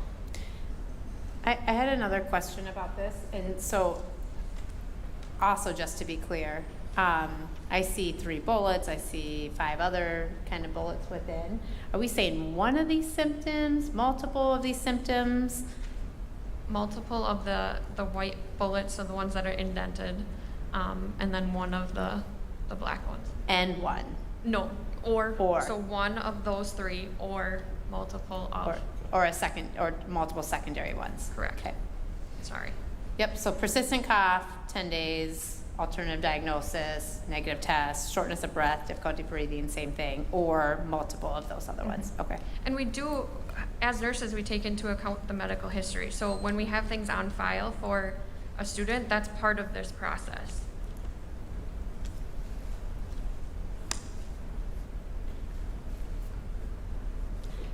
Are we doing anything different for kids to be able to learn at home if we're asking them to go home for 10 days? Because right now we don't have systems in place for that. And I think that's a real barrier for families choosing to keep kids home for 10 days. And so I just want to make sure we're addressing that barrier and that they have access to the material that they're missing. I don't know if I can speak for all 4 buildings, but I know 2, the upper level ones have been recording lessons and then posting them in Google Classroom. Okay. And then lower levels packets or things are collected to send home. I guess I don't know all the ins and outs, so I would have to defer to the principals. Lessons are also being sent out in Seesaw, so they can pick up hard copies at the elementary and the intermediate, or they get lessons pushed out from the Seesaw, where they communicate with families already, or Google Classroom. I want to get around here. So, Vicki, did you have any comments or questions here? Just answer. There have been a lot of questions. So one thing that you've got down at the bottom here is the 24, 48, or 72, and you'd like that just to go back to the 24. We'll work with the 24 at this point, so. Yes, so to be clear, so they've completed their 10 days, but part of that has to be at least 24 hours symptom-free, so Okay. fever-free or something like that. And then, Tanya wanted to make sure that students were getting their assignments and the information and things that they needed. And if I recall, we discussed this last month, that if kids were going to be home basically with symptoms of COVID or due to the 10 days, it's treated as an illness was treated before. Kids are getting their assignments the way they used to get them 2 years ago, 3 years ago. That, we're going back to that process. That's what we're operating under currently. Okay. Steve, do you have anything? I think that's it. So, this is a little bit back to the testing, but let's say I'm a student and I get tested at the high school and it's positive. And then I go to wherever else, outside of the district, and I go and get a negative test, same day maybe. What are we doing about that? You would have to work with public health in order to be released after a positive test. So I wouldn't have anything to do with your ability to be released from quarantine. So that would go to a public health situation. Correct. Anything on the protocol Yeah, on here? this, I don't know, I think the 10-day at home, I think that's been, the academic piece was what I was wondering about as far as how that's being managed. I think we got an answer to that, so. The 10-day at home, student can return 24 hours, so is that technically 11 days? No, the 24 hours can overlap into those Okay. those 10 days. It just has to be a minimum. So if they're fever free on day 5, they're well over that 24 hours. And just a technical thing as well, that's 10 days required, it is not family choice or any other situation. Positive test would be 10 days. A positive test would be managed by public health, and yes, it's typically 10 days, but they also look into symptoms. So what I tell families or individuals with a positive test is when you're released from quarantine by public health, that's when we'll let you return. And I'm sometimes hourly in contact with public health. So we have updates on those return dates very frequently. I think for whatever we're putting on the website and what we're sharing with families, it needs to have some more detail in this document as far as what's coming from public health. So we have a better understanding of district decisions versus public health mandates, if you will. I shouldn't use that term, but assuming that's what it is, public health says you have to do this. Yeah, quarantine is. And then maybe some concept of link to that documentation as well, so it's available, because as we know, occasionally the county's wording will be somewhat inconsistent between documents on one topic. So I just want to make sure that we've got that detailed in our documentation, so it's clear for people in our school districts. Shay, do you have any input on this?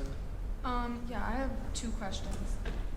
So the alternate diagnosis that we've been talking about, is that something that you can give if, like, let's say I come in? Okay.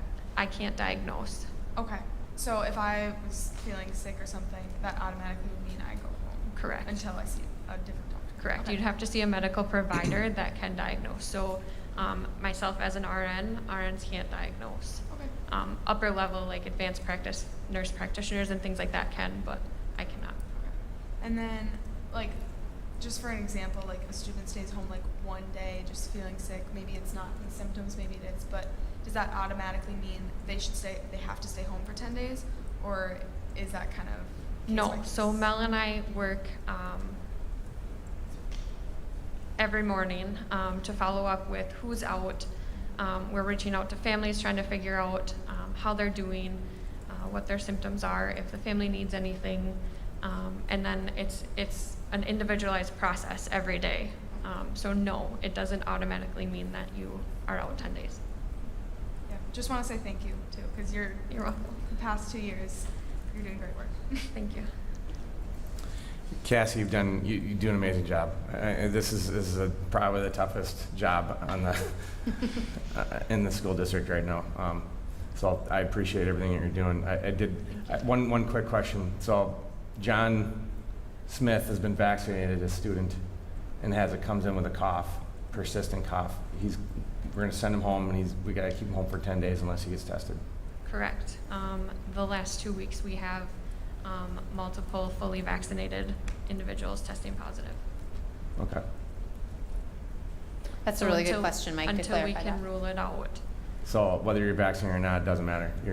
You need to get tested, or Unfortunately. you're sitting for 10 days. So just for the flow of this document, what we're talking about right now, is that step 2? Because this document goes from step 1 to step 3.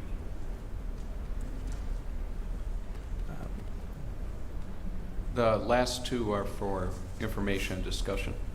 So, anything different. This is kind of where I think the board has to shoulder the burden of whether or not we're going to approve it as is or not, and that's why we're here. So I look at it as this is our decision.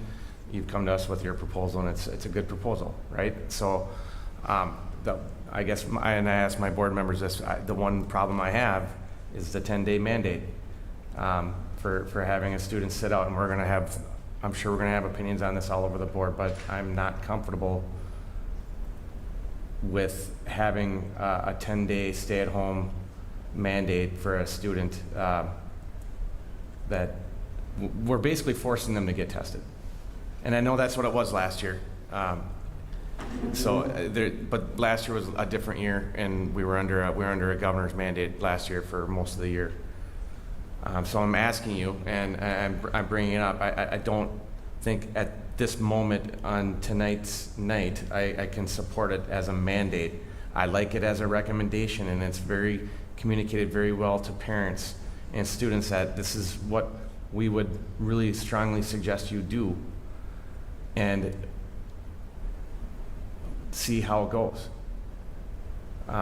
Is it not already being recommended? And it's not. We need more. I don't know if it's as clear as this. Maybe it is. So based on the school plans, the building site level plans, it has been required up until now. You guys voted to approve those plans, so the 10 days was in there as well. So the 10 days is at this point. It was last year too. Correct. I guess I'm confused. Didn't we just discuss public health is requiring the 10 days? For positives, yes. This Okay. would be for someone that doesn't test, but is symptomatic. Just with symptoms. Okay, gotcha. And it falls under that same principle of we're erring on the side of it could be, and that's the infectious period for that virus. Cassie, can I just ask, is this recommendation supported by CDC, public Yes. health? Like, where are we getting this from? All of the above. CDC, the epidemiologists, public health, at the local and state level, that's where the 10 days came from.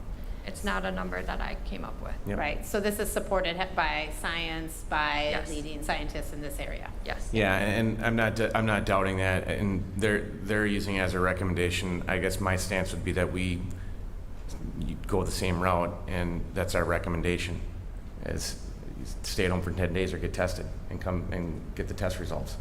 That's what we'd like to see. Obviously, that's. I mean, we don't want kids in the buildings that aren't symptom free. So it's And that's well happened every day Yep. since we've started is symptomatic students at school. okay. Well, Mike, I think one thing that we've done, and we've done it tonight, is we've given families another option. We've given them the ability to, by taking the state testing, we've given families the opportunity to keep their kids in school, keep the staff safe, keep their families safe in case, they have a family member that has it. And since this isn't above and beyond what we already agreed to this year, what CDC has recommended, what everybody is saying is the appropriate time frame for this possible infection to occur, I think at this point, we've put it all out there to keep kids in school. That's what we want. We want our kids in school. We want our teachers here. We want that face-to-face learning. And we do need to put this in the hands of parents and families. And that was one thing that we strongly heard from a lot of parents, is that they wanted to make those decisions. We're offering them another avenue to make sure that they can keep their kids in school. So I'm okay with how this is worded. We've been through it before. We worked with it last year. We've already started working with it this year. So I think by offering that extra avenue of testing, I think we're just improving and keeping my fingers crossed that our school year continues and we can keep everybody in the buildings and don't have to make a drastic decision or something down the road.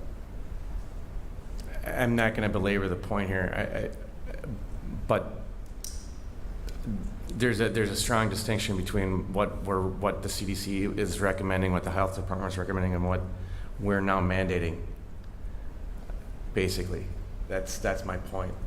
So I I think we're definitely taking steps in the right direction. We're putting procedures in place to get tested on site. We're doing everything we can to make it easy for people, free and accessible. So it's all the steps are there. I'm still struggling with mandating it and not leaving the choice up to the parents. I guess the choice is get tested or stay home, and that's really what we're saying here in this. Or get an alternative diagnosis. Correct. Or get an alternative diagnosis, Go see your right? doctor. Yep. Yeah. But if I have a cough, I mean, there's colds happen all the time. So how do you know if I have a cold? You get tested. Exactly. It's rule out COVID or the doctor. So I can go to the doctor and gives them. get tested, and they just say, hey, you got a sore throat, and then we're gonna let them back in. Yes, if a medical provider says, gives me an alternative diagnosis or says, based on your symptoms, we don't see a testing need here, I'm gonna take that doctor's Okay. diagnosis and their recommendation. So let me clarify something on that point, and this is for the protection of everyone, because this has obviously come up for 2 years now. A medical professional who can do a diagnosis, I mean, that seems pretty broad to me. I know we've seen notes from chiropractors and this and that and the other thing. Where's the parameters for what that means? As a parent, what do we consider a medical professional? I mean, I don't go to the doctor regularly because I unfortunately just don't have to right now. Yep. So if you ask who my regular provider is, it's whoever's working at a line. So I mean. Correct, and we're not, by no means saying that you have to have a primary care doc. You can see anyone. But it would be someone that can diagnose an illness. You know why I'm asking the Yes. question. So, Yep. yeah. Just Right, a wish- chiropractor can't diagnose, I mean, it's not within their scope of ability to diagnose that stuff, right? So I think that needs to be drawn out and really clear though, because people are gonna try it. Yeah. So I think that needs to be clear on what we're going to accept. Maybe it is. And then I had a couple changes I was hoping that we could talk about or add to this. So one is, it says 10 days, and can we add since symptoms first began? I mean, that is what Yes. CDC guidelines Yep, say. and that's the current practice that we've been doing since symptom Okay. onset. Can we add that to this? And then I think Mike brought up vaccination, and I don't see that addressed here, just to be very clear about that as well. Maybe it's on here. Okay, again, John Smith, the 11th grader, comes into school on Monday with a cough. Says, I've had it since Saturday. Yep. We'll honor that. Mhm.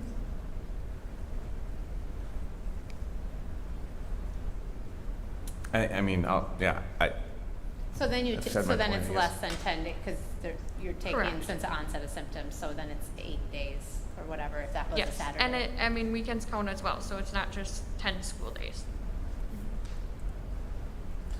So I've said my piece. I'm not going to belabor it anymore. Does anybody else have any comments or? I have a quick clarification. Just with like a positive COVID test, I know that's not it's public health, but that's 10 days from a positive test and then additional days based on symptoms, correct? So public health will do an in-depth interview. So if you're asymptomatic, it will be from 10 days from test date. Okay. If you had symptoms, it would be 10 days from symptom onset. Okay. Plus days, like if you're still showing symptoms after 10 days? Yes, yep, then they'll monitor symptoms and then they will clear you when Perfect. symptoms resolve Yeah, that makes sense. or improve significantly. Thank you. And just so I'm clear, because I'm trying to frame up what our next steps as a board are here. Is this what we're following right now? Is this currently what we're following right now? And we're just asking for the board to put its rubber stamp on it? Is that what we're asking here? Yes, so right now we are following the tier 1 and tier 2 symptoms, Okay. which are laid out right there. If you have 1 tier 1, 2 tier 2 symptoms, you need a negative PCR, an alternative diagnosis, or you're out 10 days. And that is what we're operating under right now. And it was in those building site plans, all 4 of them. So is there a need for another motion for this then tonight? I guess I asked that question Well, because I think what do we wanted to make sure that it was explicit. We went through those plans at the beginning in August. It was remember, it was a 4.5 hour plus meeting. Yep.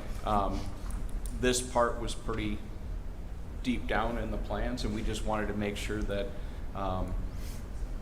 the administration and families and Cassie, that everybody was understanding that it had full review, and that that you were endorsing this as the protocol. Mike, I guess and Cassie, I got one more question. When a student may get sent home based on, observation by our school nurses, and it's triggered by one of the 3 or multiple of the 5 bullet points right here, is there an official communication then from you or another administrator to the family saying that they're being sent home for one of these or multiple symptoms, therefore it would trigger, don't come back until you've had one of these 3 items? Yeah, so anytime a student is sent home, either myself or Mel are usually in contact with that parent before they're even sent home. At the upper levels, it's a little bit different, where they've already been in contact with their parent. They tell Scott and Amy, or Scott and Amy have seen them and kind of taken the information, and then it's a follow-up phone call. So either way, Mel and I have been in contact with countless families every day. So there's really not one that is sent home that we haven't talked to on the phone or face-to-face.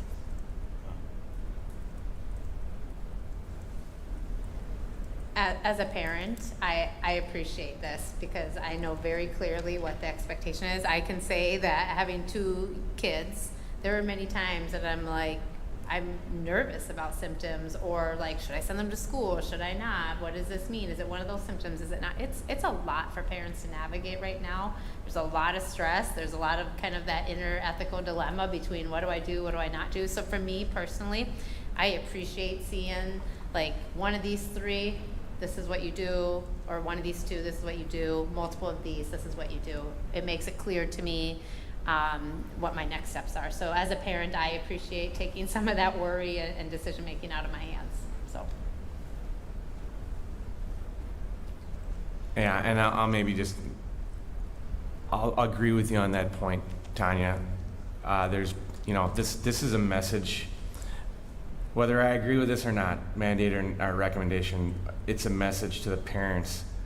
Please keep your kids home if they're not feeling well, because we're seeing it happen in the buildings weekly, in almost all the buildings, that kids are getting sent to school with some symptoms of being sick, whether it's these or not. But it's been reported, and we've had a problem with it. So if there's one thing that this does do, is it does send a message to the parents. If your kid's not feeling good, just keep them home. If it's I know you have to, a lot of people work, but we have to make arrangements then as parents to manage that.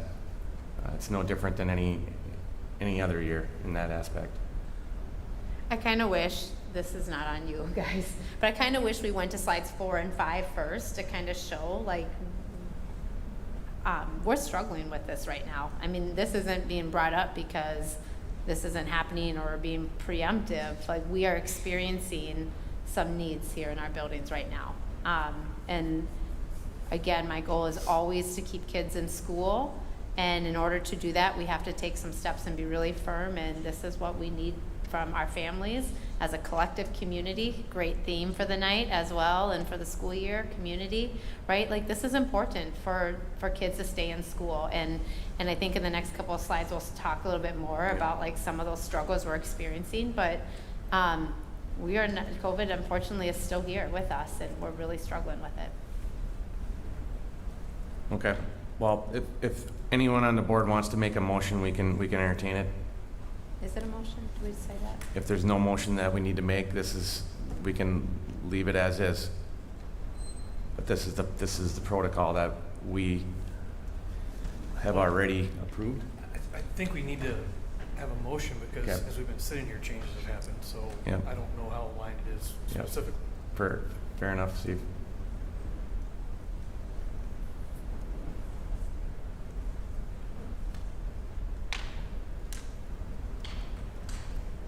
So if somebody wants to entertain a motion. I move to approve the symptom protocol for staying home as presented on September 21st.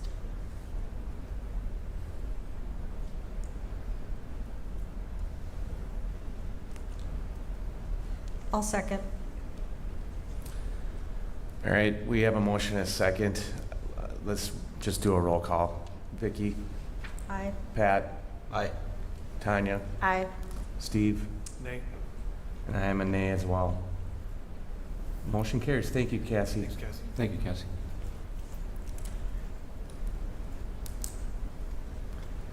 All right, so, okay, we got to get back to where we were. We're on item I. So this is the second time. Last month, we presented the updated handbook. I gave you a long presentation with regards to how we began February of last year. We had teacher input, reached out to the leads with regards to nutritional services, transportation, and Mike Hoyka. We've been able to have that sent out to all staff for review. There are no substantive changes. There are very good editors out among our staff, and I just want to clarify that on page 50, we speak specifically about some of the differences between Tier 1, Tier 2, and Tier 3 teachers. We vacillated back and forth between working before or being hired before or after June 30th, and sometimes referencing July 1st. We just decided to standardize it and make it July 1st all the way through. In addition, we had some teachers point out that the specification that all employees are covered by the liability insurance policy that was added to, which is true, and is added to page 26 so that everybody understands. And then in August, you had approved the new steps and lanes for our teachers, and that has been added to the appendices, along with hourly raises that were given as well. So our goal is for you to approve this, and then for us to add it to our website, our intranet, our Skyward system, and then also collect, because this has been a massive rewrite and reorganization.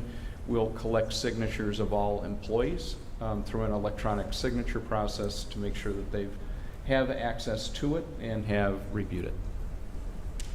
Vicki, any comments, questions here? No. Pat? No. Tanya? No. Steve? I don't have any. Shay? No. You know that employee handbook very well? I have no questions either, so I think we're good. Good work. I'll move to approve the updated employee handbook. I'll second. We have a motion and a second. All in favor? Aye. Aye. Opposed? That carries. Item J is consider approval of a renegotiated contract with SDS. Yes, SDS has been with us since 2019. We're approaching our 3-year anniversary. We had received a contract update with regards to their participation and the baton pass to our project manager. At the time, it seemed a little bit high or steep from our point of view, and I was charged with going back to renegotiate the contract. We have been able to reduce it by $5,000. They've come back with a bid of $7,500. Most of the work has already been achieved. So one of the things is that at your request, we have an a la carte that if you want one or both of the architects, primary architects, to be on site, that they'll charge an $850 charge for that. Otherwise, they're going to continue to provide the support to Mike Hoyka and to Market and Johnson with any questions or some of the details and photos that they've had. But at this time, they won't be significantly participating with the facility advisory committee. Pat, do you have any questions on this one? No. I mean, we reviewed this. We asked Rick to go back and renegotiate it. I think we've pared down the services that we need. I'd like to see the a la carte option. If we don't need them, we don't need to spend the money. I do think that there are some opportunities where we will want them to participate with the FAC and Mark and Johnson. So this is in line with what I feel is appropriate. Vicki?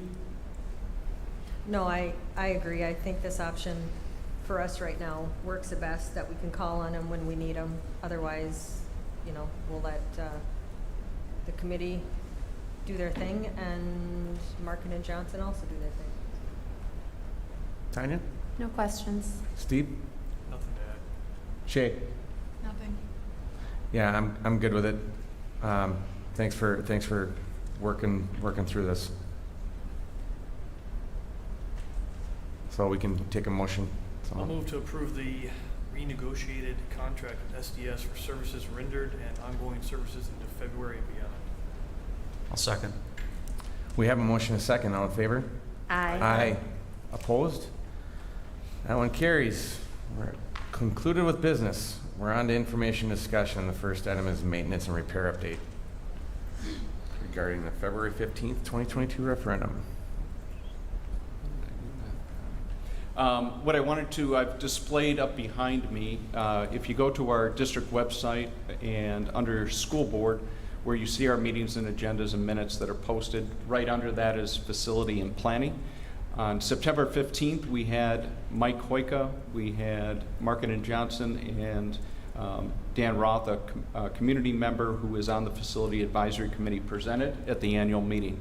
They did an outstanding job. Our Facility Advisory Committee has met twice and will be meeting again on October 13th, the week prior to the October board meeting. The Facility Advisory Committee, one of the things that Markin and Johnson has provided is we've taken the Malone Elementary PowerPoint or slideshow, and you'll see that we have one for each of the three schools that we're talking about. So Malone Elementary, that was built in 1963, the intermediate school 1969, and the original construction date of the middle school of, I think it was 1929. So we also have added an aerial view, and it's a video, and I would encourage everybody to look at the videos, and then they are narrated by our principals and also Mike Hoyka. So you get, without having to walk through each of our buildings, when you ask and try to understand a little bit about the projects and what we're trying to invest in. These are generational costs that kind of go beyond an annual budget, but we're looking at roofs, boilers, windows, doors, and kind of the air handling. Air handling obviously for safety during COVID, but also just for cooling and heating in summer and winter. So I would encourage more and more people that are interested in the work, and you'll see that information. Their minutes are posted on this page as well. You can go back to the 2019 study and the findings by site. The other thing I did want to bring to the board's attention, which I thought was kind of an interesting ask, is that both Vicki and Pat are on as your board reps with regards to the Facility Advisory Committee. We did ask for that group to take a mythical $100 and be able to kind of identify where would they place, if they had to use it out of their own pocket or own wallet, where would they put that money with regards to the buildings? This is the same procedure the board used in a work session, and then we also had our admin team go through the process. These were months apart. These were done independently and never really kind of seen before.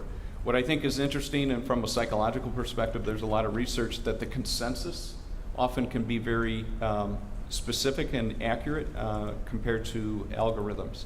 As you see from Malone, the blue bar is the average of administration. The red is depicting the Facility Advisory Committee, of which 11 community members represented by all the municipalities and townships, as well as age and gender, are red, and then we had the average by the school board.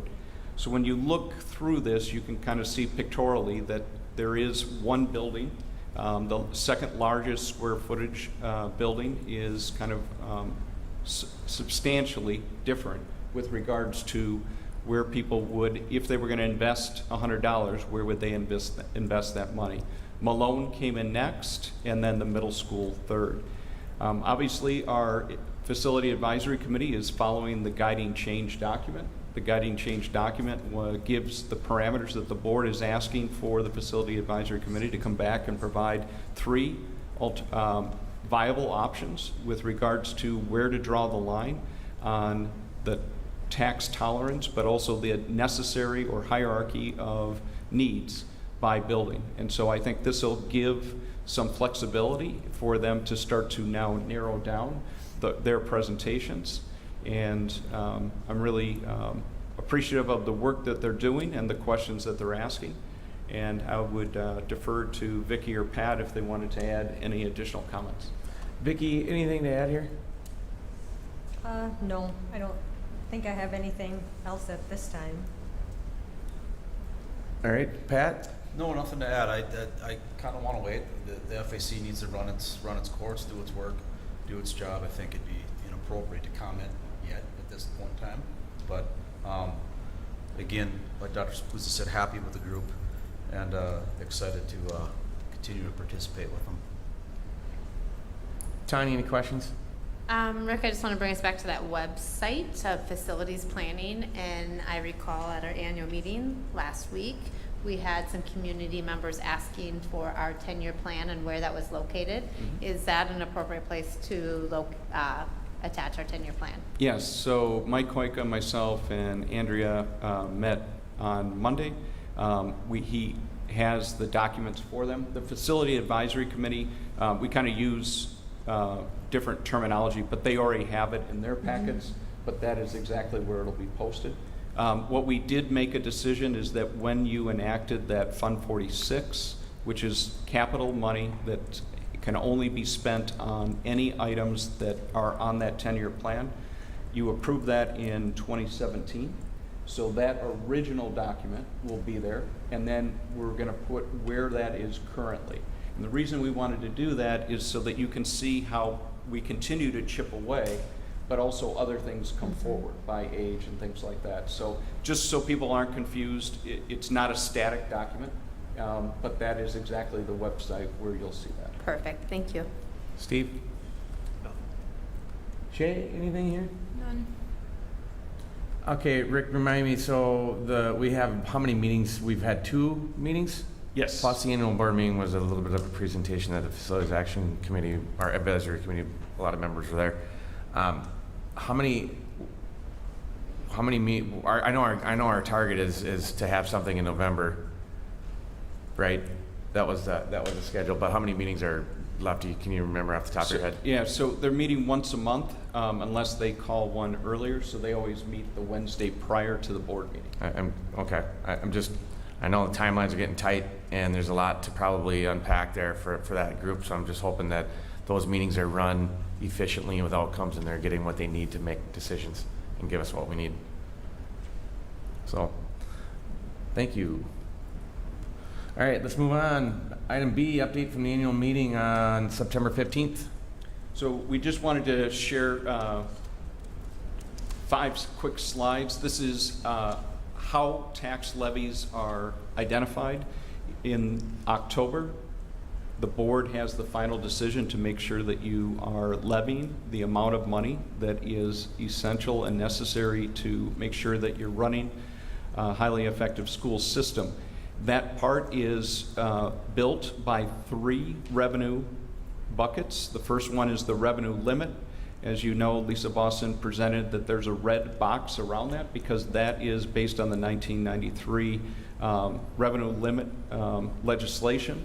These numbers are from last year, so these are going to be slightly different, but it's just understanding how the inputs come in. Community service is a very specific levy. It's an additional levy that you put on, but it's the services that we provide for community education that is prenatal all the way to grief after death and everything in between. It also runs our Pcr program, so our Parks and Rec, and so that's what that levy is for. And then the third bucket is voter approved. And so those are all of the previous referendums and then we have to pay off principal and interest. As you know, last year you saved the community over $1 million by prepaying a bond. We'll continue to try to look at when we can leverage that, specifically because bond prices are still at historic lows, and our goal is to try to make sure that the tax impact is the least amount that it required to make sure that we're providing high quality education, but also provide a safe workplace and a healthy learning environment. So then that all feeds into what the tax levy requires. And then finally, we did have a presentation by Baird with regards to the upcoming proposal. Just have to shift slides real quick.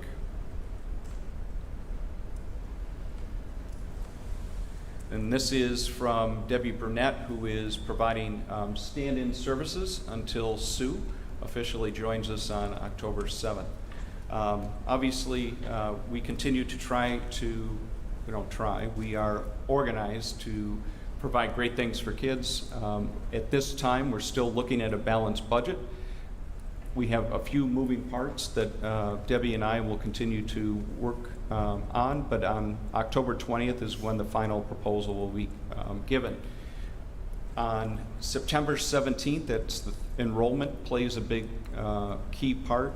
So we are doing the third Friday count. It's the number of students enrolled in your district is how we're aided. And then we also have some open enrollment that is being clarified.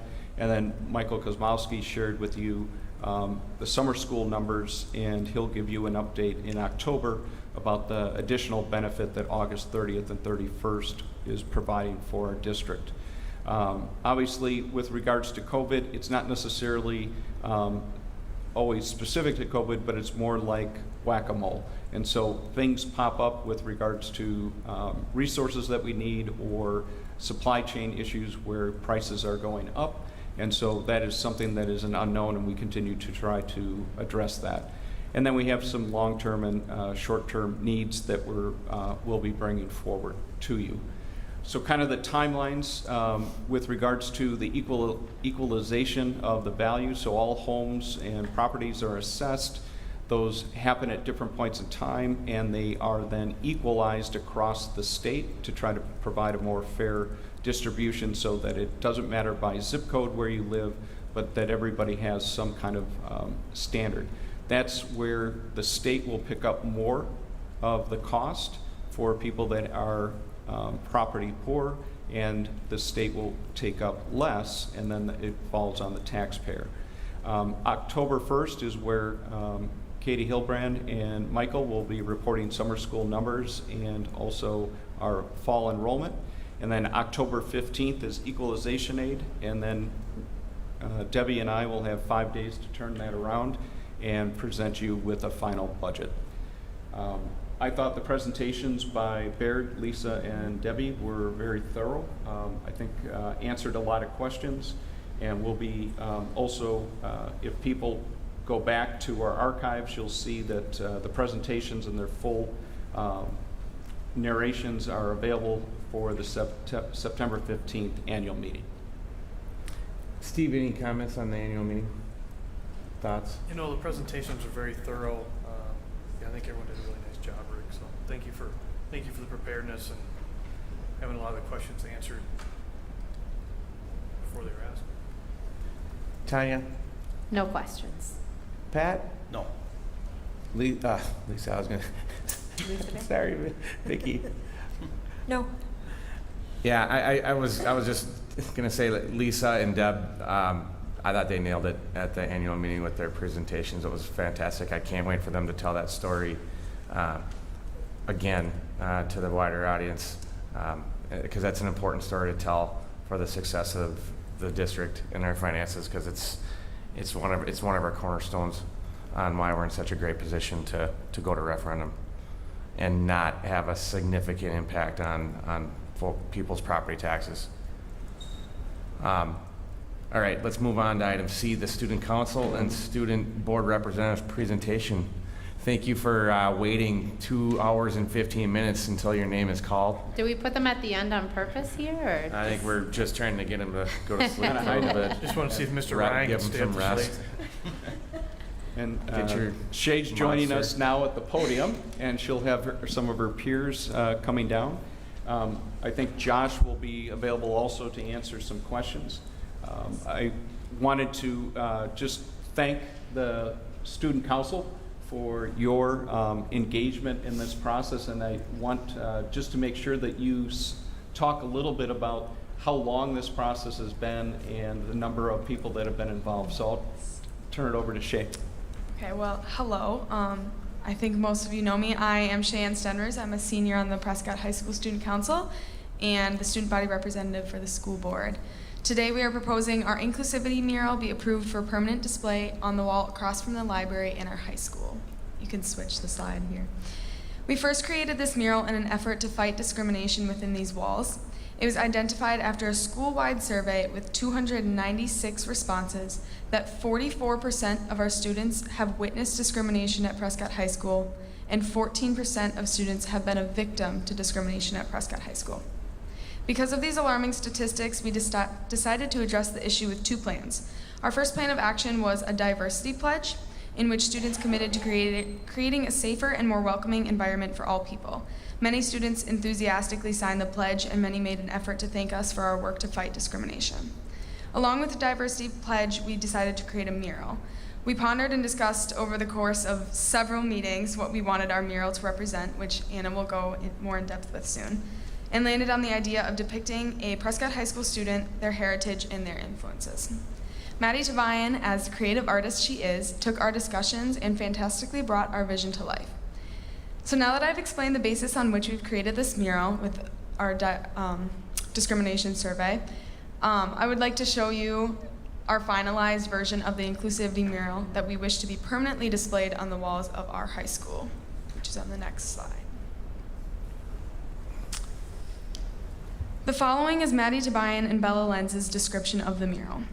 The goal of this mural is to acknowledge and celebrate the accomplishments of influential figures who come from a variety of backgrounds and walks of life. Their achievements in their respective areas were forged from perseverance, determination, and their goal of creating a better world. We hope to inspire students to do the same while promoting inclusivity and acceptance. Depicted in the mural are figures such as Martin Luther King Jr., President Franklin D. Roosevelt, and other significant symbols such as the Pride flag and Mental Health Awareness flag. Standing next to these advocates of change is a Prescott student looking into a mirror towards his own immigrant history, highlighting the similarities which exist between us despite our differences. Unified under one community for past, present, and future students, promoting Prescott's initiative to create future successful leaders like those depicted here.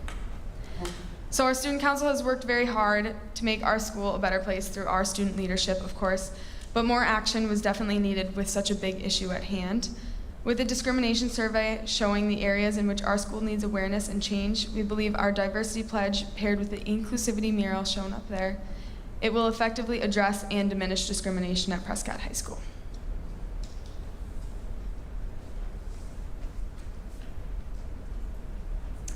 Hi, my name is Anna Tomley, and I am the 2021-2022 Student Council President. I am a senior this year, and this will be my 4th year on the council. I am speaking on behalf of the council today. To be a student-centered organization that links students with administration, responsibly represents the student body, and promotes an environment of acceptance, unity, and equality.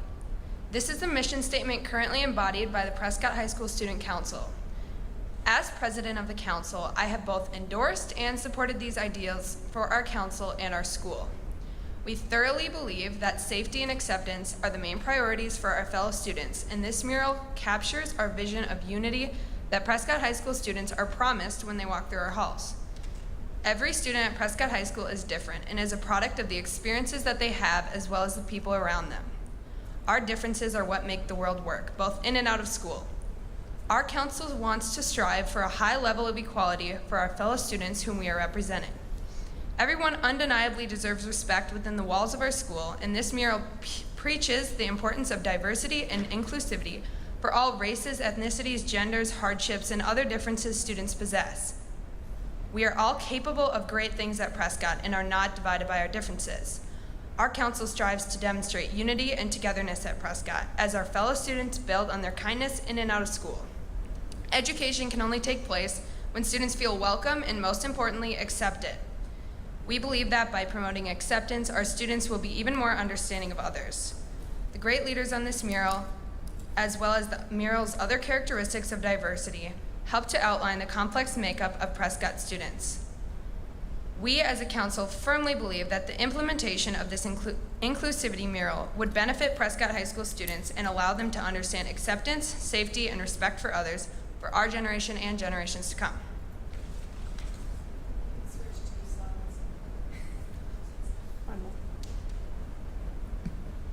Hi, I'm Wesley Dobbs. I am a junior and this is my first year of student council.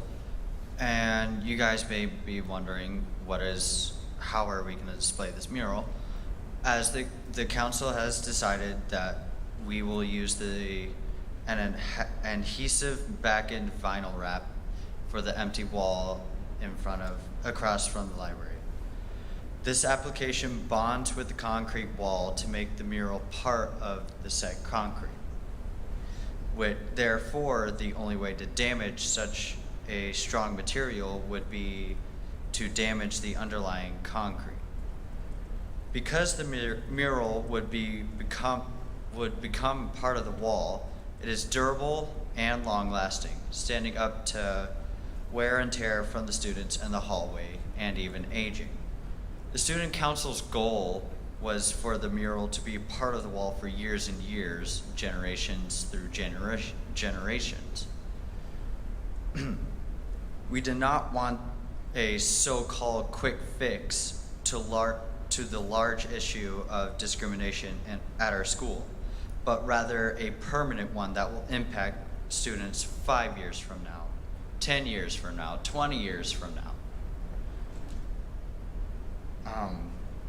Creating a permanent inclusivity mural with the vinyl wrap ensures that all generations that go through Prescott High School will be represented and accepted.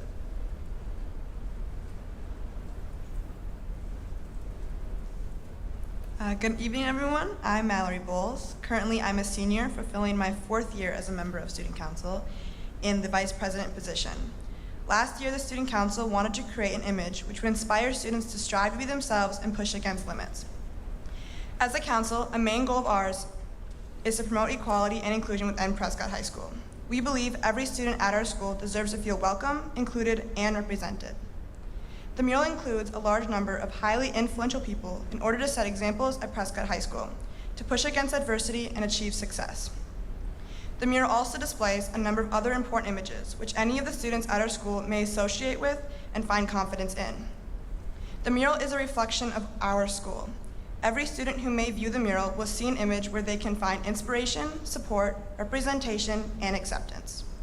The mural is a reflection of our student body, and it celebrates our diversity in order to create unity. The mural promotes inclusion, belonging, and a safe environment for every student attending Prescott High School. Elements such as this mural are extremely important to community building within a school. As a council, we're hoping to build a legacy at Prescott High School in order to continue to promote these values for future students and for many years to come. Thank you all for your time tonight. We hope you consider our proposal and have our inclusivity mural on permanent display at our high school and to find the same passion in it that we do. Thank you. All right. Well done, everyone. Do we want to open it up for questions or?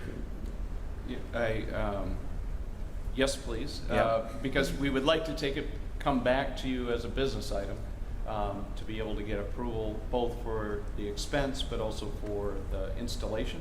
And I think the student council really wants it to be up representing this school year. All right. Anyone who want to take a shot at this one, Tanya? You want to? Well, I think this is awesome, and I'm super proud of all of you guys. I think it's really cool that you use data for your decision making. I love it. Coming here for a couple hours and listening to us talk, it's really fun to hear you guys talk and your excitement for this. So I'm proud of you guys. I'm sure your advisors and principals and teachers are proud of you guys as well. I had just super logistic type questions for us as a board. Like, one, do we have a policy that tells us that we have to approve this, or what was it? Like, what is it that I think we're totally in support of it. I think, like, from a managerial position as a superintendent and principal, I just was wondering why the board has to approve of it. Is it the financial piece, or is it just to make it? I think two reasons. I think it would be, there's a financial impact. I think how it's installed and the message it sends. I think the students, and it was student-led, and I think that was very impressive, both on kind of the characteristics of leaders that they wanted to represent, and including themselves, reflecting in the mirror, and also all of this work, the artwork, was done by the previous student rep. And so I think that we wanted to make sure that it's different than when we have artwork by our students where we hang it and we just distribute it either in the community or within the buildings. I think this is changing, if you will, kind of the permanent structure, and we wanted to make sure that the board was supportive of the work of the students and also of the process. Yeah, and I think of this, I know that we want it to come for generations and generations, and I think of this as kind of a semi-permanent installation that, eventually we might have to fix up and stuff like, re-put up and stuff like that. So I think it's great. I love the art into it. I have no talents like this at all, so it's really cool to see. I like the location as well. I think I don't know if there was some thought put into that location, but I like that it's across from the library. I like what that kind of represents. And I think it's great. I think it's really well done. I'm extremely impressed with your guys' presentation. We've had many people here in front of us, and the presentation is not even, as thought out and well articulated, and it was great. You guys did an awesome job. So I'm all on board. I think, student voice, you guys are elected into where you're at, and so you're representing your classes, and I think this is something that we should value as well. Thank you, guys. Hey, Pat, anything from you here? The only thing and Wes, I don't know if this was you, but whoever put the spreadsheet, the matrix together on the installation methods that we haven't seen, I really appreciate that too. That's really cool. The pros and the cons. Maybe it's worth Mike Hoyka also having an opinion on that too when it comes to longevity and installation methods and stuff, but that's really cool. You guys, very well thought out. Curious just on the maybe the process of the amazing individuals that are up on here and how that was vetted and how that went through. Is there a quick story to share there? Maddie Tabayan and Bella Lenz put a lot of work into researching influential figures. We wanted people who came from different backgrounds and backgrounds of adversity, people who have struggled but have found hope, have persevered, just so we can have that same message for our Prescott High School students. I think pretty much we had a discussion about what we wanted our mural to represent, and Bella Lenz and Maddie Tabayan did a lot of research and just found people that have really forged through a lot of hardships and are really remembered in history. And we also wanted this mural to represent us. So as you can see, everybody but one person on this mural is an American. So that all represents who we are as a school, and yeah. Thank you. Anything else, Pat? Vicki? No, I think it's great. I love the idea of having a permanent installation. I think that's the better option. I don't think putting something up that in a few years could possibly have damage or be destroyed. I think you guys put a lot of effort into this, so I'd like to see it in the school for a while. All right, Steve? I have a couple questions. So you mentioned a survey that you did, which is great. How many of your classmates have seen this mural? Quite a few. Okay, so we showed it at our back to school night, and other than that, it's been a select few people that have seen it, I'm not gonna lie. But this was one of those things that we decided to embody for them. So we knew that no matter what people had to say about this, this was something that we felt personally representing our students. that would benefit them for years to come, and it would be one of those things that would just be a symbol that a lot of kids did see it and a lot of them did support it, but we decided that it wasn't going to be something that we were going to share with everyone, take a vote on. We decided that we wanted to embody this for our students. I would say also the select students that did see this mural, it was more so in the creation process. So it was like, hey, look at this. What do you think of this? Would you want this on our walls? What would you maybe change about this? So we really tried to get student input as we were creating it. Like, how does this person make you feel? Like, does Martin Luther King inspire you? And we got a lot of positive feedback in that process. So I would say, like Anna said, since it's been finalized, we haven't shared it with as many students like in the school, I guess. But yeah, we had it at our back to school night. So, I may have missed it somewhere. How large is this thing? This will take up the majority of the wall, the blank wall across from the library. So, Okay. I don't know how many. What? 22 feet by 9 feet. 9 by 22, Yeah. great. That's super. Huge. From the cost standpoint, you said you want to do option 1, which is $29.75.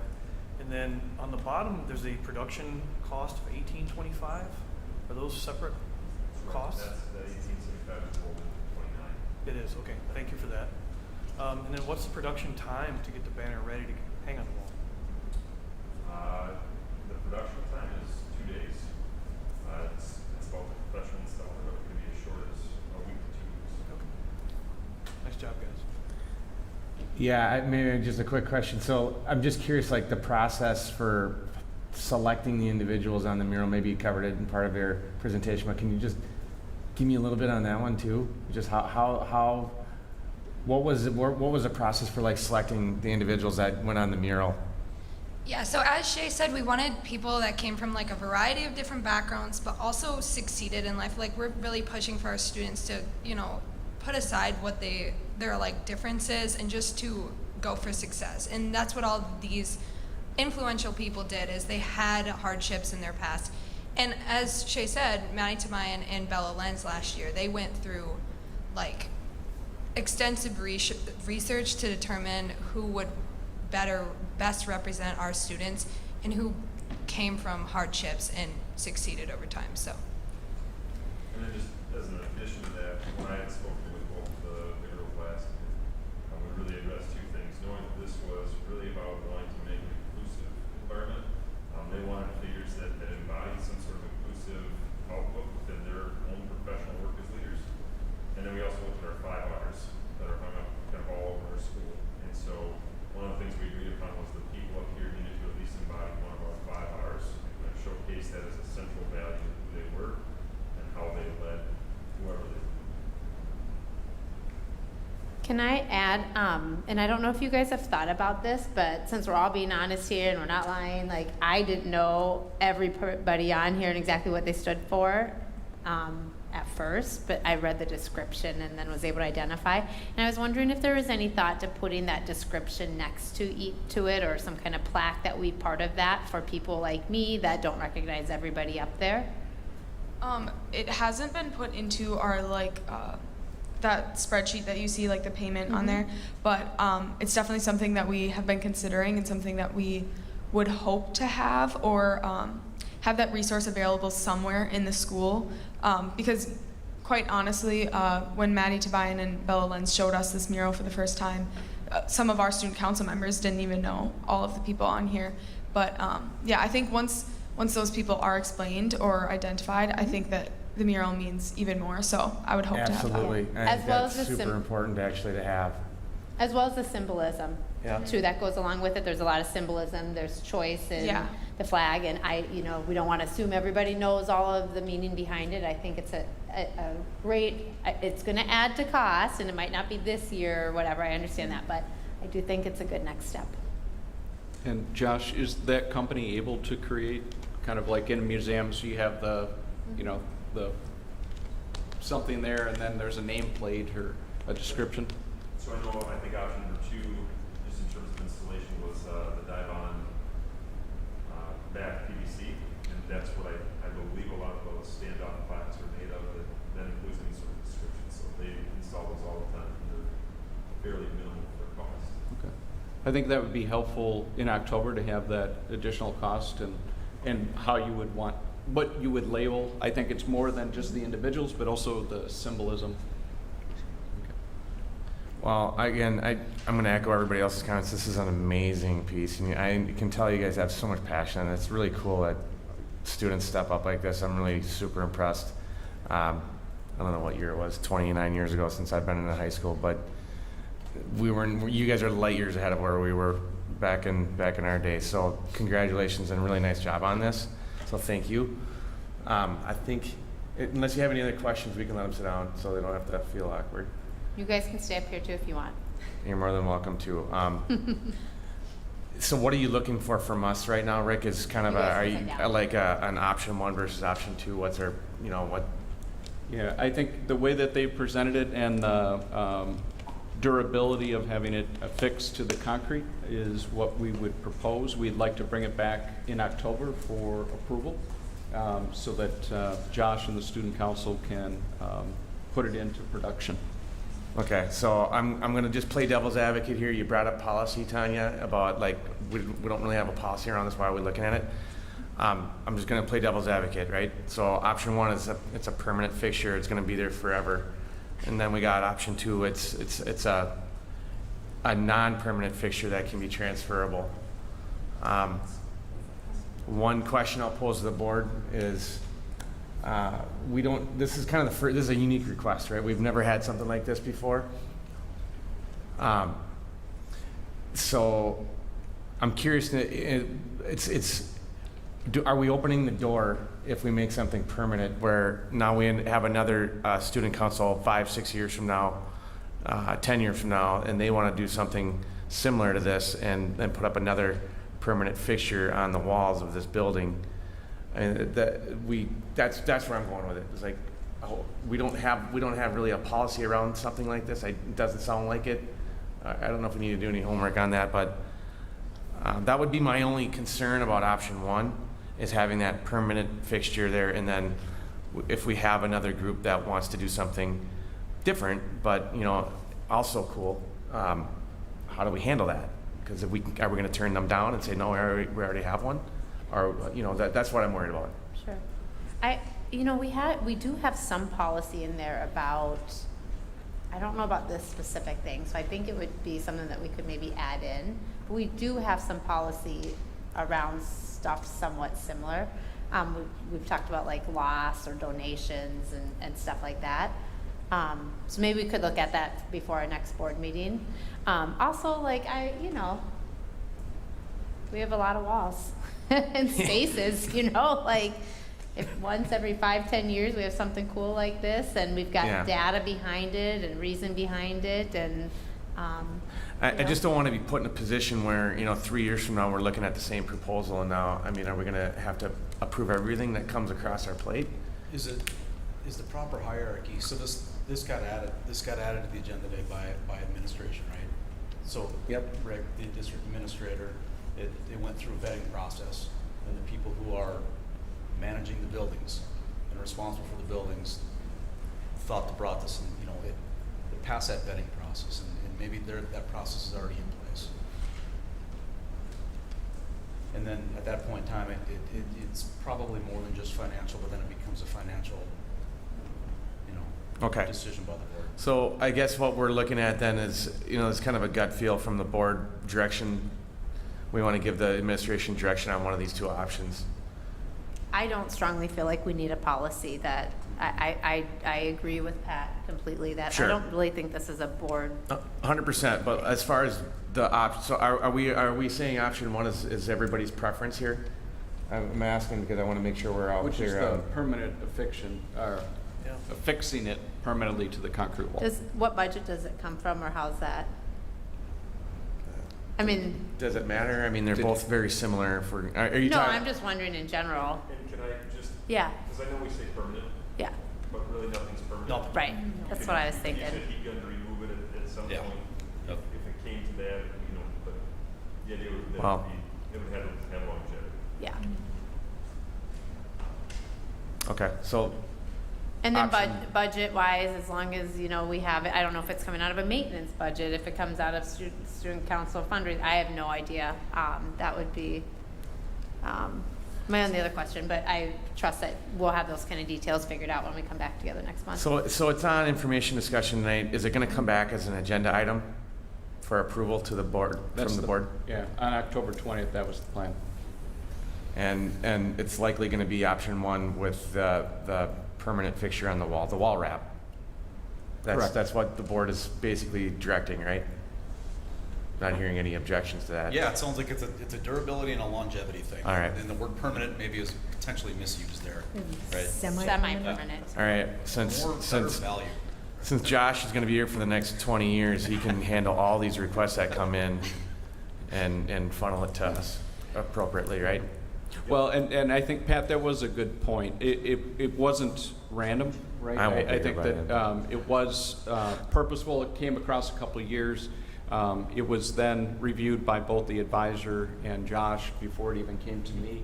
And then I was able to kind of meet with the president and vice president just to kind of say this is something that is being considered. Is it applicable that we can get it on the agenda? It was approved, and that's kind of here. So I think with regards to, do you need I would hate to say that you had to have a policy in order for this to move forward if you're supportive.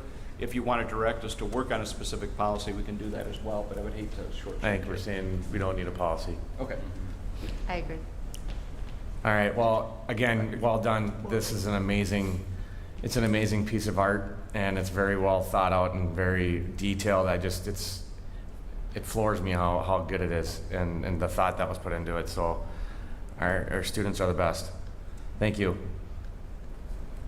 All right, let's move on to our last item, board discussion on COVID mitigation strategies. Well, this is going to be, this will bring a show closer. Obviously, we got amazing students, we got amazing staff, and we have an amazing community, and obviously, we do play a significant role in protecting and creating safety within and the health of our community. What I have put up here are the current numbers. They're a day old, but it is with regards to the kind of the dashboard that Pierce County has displayed. Currently, the level of transmission within the county, thank you very much for being here, the level is high. They do have 4 levels, and it is now reached the 4th highest tier. They are no longer, meaning public health is no longer able to identify cases within 24 hours, much less they're unable to contact newly identified people within 24 hours. So you can see why adding that capacity earlier today was so important, I think, for our community. You can see that if you follow left to right, you're looking at last year's school year, and you can kind of see that huge spike around October, and that's actually when we pivoted into either virtual or hybrid programming. Since the beginning of school, the cases have continued to rise, and you'll see on page 2, the only mitigating steps that can get us out of this is, number 1, is vaccinations. The good news is that Prescott, among River Falls, Elmwood, Ellsworth, Plum City, and Spring Valley, we do have more individuals participating, ages 12 plus, in getting vaccinated. Vaccinations is by far, number 1, the way to end this up and down kind of yo-yo effect of educational programming. Second, are masks. And at this point, there is no external mandate with regards to masking. And at this time, the board has chosen that unless there was something externally put in place, that we would make it highly recommended, but not mandatory. At the end of the last board meeting, you charged me, however, to come back and provide you with some parameters with regards to are there options that we could consider or should consider with regards to making 2 decisions. One is, are there conditions or a matrix that we would look at that would trigger the need to say it would be in everybody's best interest based on the current rate of infections that we would be masking. The second one is at some point there, and districts around us, Ellsworth had to close a 4th grade classroom. Sometimes they've had to, potentially for us, we would have to either close a classroom, a grade level, or a school, depending on the conditions. And those are really challenging decisions, and my understanding at this time is that the board is wanting to make that final decision. So it's trying to put what are the parameters and indicators that we would look at. And I think, in all honesty, what it comes down to is the masks and face coverings is probably going to be the more challenging.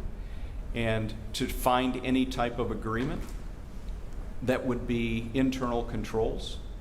And I think ultimately what I struggled with as I worked with other districts, Ellsworth currently does have, Hudson does have a matrix. They did have a school go on, it did come off, and then they did have 4 schools then come on with regards to based on the number of students and what the positivity rate is. The current positivity rate for our district had been under 200 per 100,000. It is now surpassed, I'm just quickly looking, I think we're at over 390, let's see, 307 cases per 100,000. The matrix that Hudson put in place where all masks would be mandatory ended at 281. As you know, last year we tried to have a matrix, and it really comes down to what I would say is, can we keep our buildings open? And the first question is, do we have enough staff to have supervision and viable instruction? What I struggle with is trying to come up and answer that question alone. And I think ultimately I need more direction from the board about whether or not you're looking to answer the question, we want to keep our buildings open at all costs. We want to keep our buildings open and provide high quality instruction. Those are 2 very different questions and would require 2 very different strategies. In addition, the question would be, at what point would we get to a tipping point where we would be unable to keep our buildings open? And so is it about staff or is it about students? I would say a preponderance of time, it's always going to come down to staff. Although I can think of scenarios where it's outlandish and it's an outlier. But if only 2 students were ill, I would highly suspect we're still open. I highly suspect you would say we wouldn't be mandating masks. If out of 100 students, 98 are home, I would suspect you would say we're not going to have full staff on site teaching 2 students when 98 are home. Those are the outliers. Asking me to come back to you with a matrix and say, move that line to 35, 45, 55, regardless of where I draw that line, you will face criticism and challenges. And I have no medical expertise other than the influence and information that is provided to me from CDC, DHS, and Pierce County, and then also with Cassie and Mel here. I don't think I can bring to you any other information that already exists out in the community. So with regards to that, I think it really comes down to, for you as a board, if we're going to come back, it's really going to be an early indicator would be we're already in code red with regards to positivity. I'm going to ask my principals if they would. I think we had hand mics, if you would, to come down so that you could answer any questions to share your experience. The piece that I think becomes maybe more problematic would just be, at some point, we also are an organization that requires transportation, nutritional services, and custodial services. I did meet with each of the leads And I think asking them, when is the tipping point when it's no longer viable? Right now, Tim Runquist with transportation, he has one sub. And so if we do have anybody ill, he has the flexibility of one individual. And so the question I would have for the board is, if we were unable to run our full fleet, would we stay open? Or would we ask our community to pitch in and drive their students? But some students might not have the luxury of being driven. And so we would be, obviously these are hard times and we would have to make a tough decision, but it is possible that we would not be able to run our full fleet. And the question might be, if that was to occur, do we go back to walking so that you can transport students from the country? Nutritional services, the tipping point for Maggie Schmidt is that she would be able to lose 3 staff members to quarantine, when she would have to start to reassign different staff members to different buildings, and then take herself and her assistant outside of the office and fill those spaces. If she was to lose an additional person, they would close a kitchen. If they lose another person, they would move to cold lunches and sack lunches. Custodial services, we're at a point right now where we're able to clean and disinfect all of our buildings. We are only 1 individual shy at this point, but we do have a retirement coming. And so what we are looking at is still trying to fill the nighttime position here at the high school. Mike Hoyka would start to just contract the services. We might not empty all recycling bins every night, but then we would deploy making sure garbage in high traffic areas and things are washed. We are fighting the same type of hiring conditions for transportation, food service, and custodians that every other district is.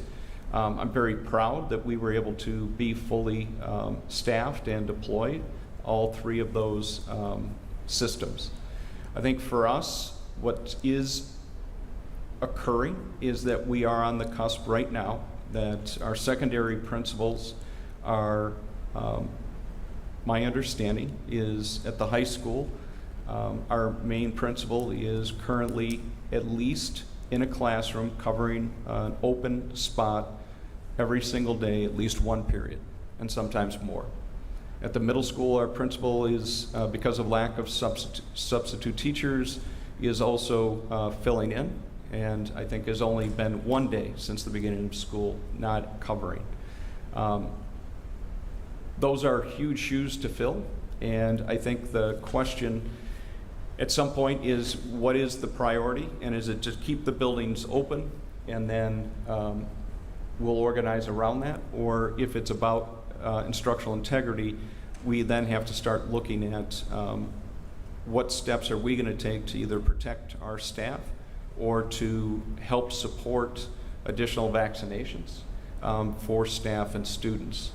The promising news on the horizon is that it does appear that the emergency use approval for one of the vaccines, I believe is Pfizer, is highly likely to be approved around the end of October, which would be right about when we had that peak last year, which would give families the choice, right, with regards to vaccinations for students 5 up to 11. Obviously, we're over 50, I think it's 55%, is that right, Cassie? 55% of individuals that live in our school system, school district boundaries, that are eligible to be vaccinated have been vaccinated. And it is one of the indicators that we continue to put on the website. So I will pause and see which order you would like to take them, but I think there is a point where it is possible that there would be an outbreak in a classroom that we would have to close a classroom. At the middle school, every single grade has, if we were to lose 3 teachers at a grade, we would probably have to have that grade level off campus. The difficulty is we tried to put together like number of kids or the percent of students that we're missing in a day or in a school or in a classroom. And the challenge is that our classrooms have different elementary, middle, and high school, have different numbers. And so each building has taken an attempt at finding what their tipping point is. And they're able and willing to speak to you about what that would be for each of the 4 buildings.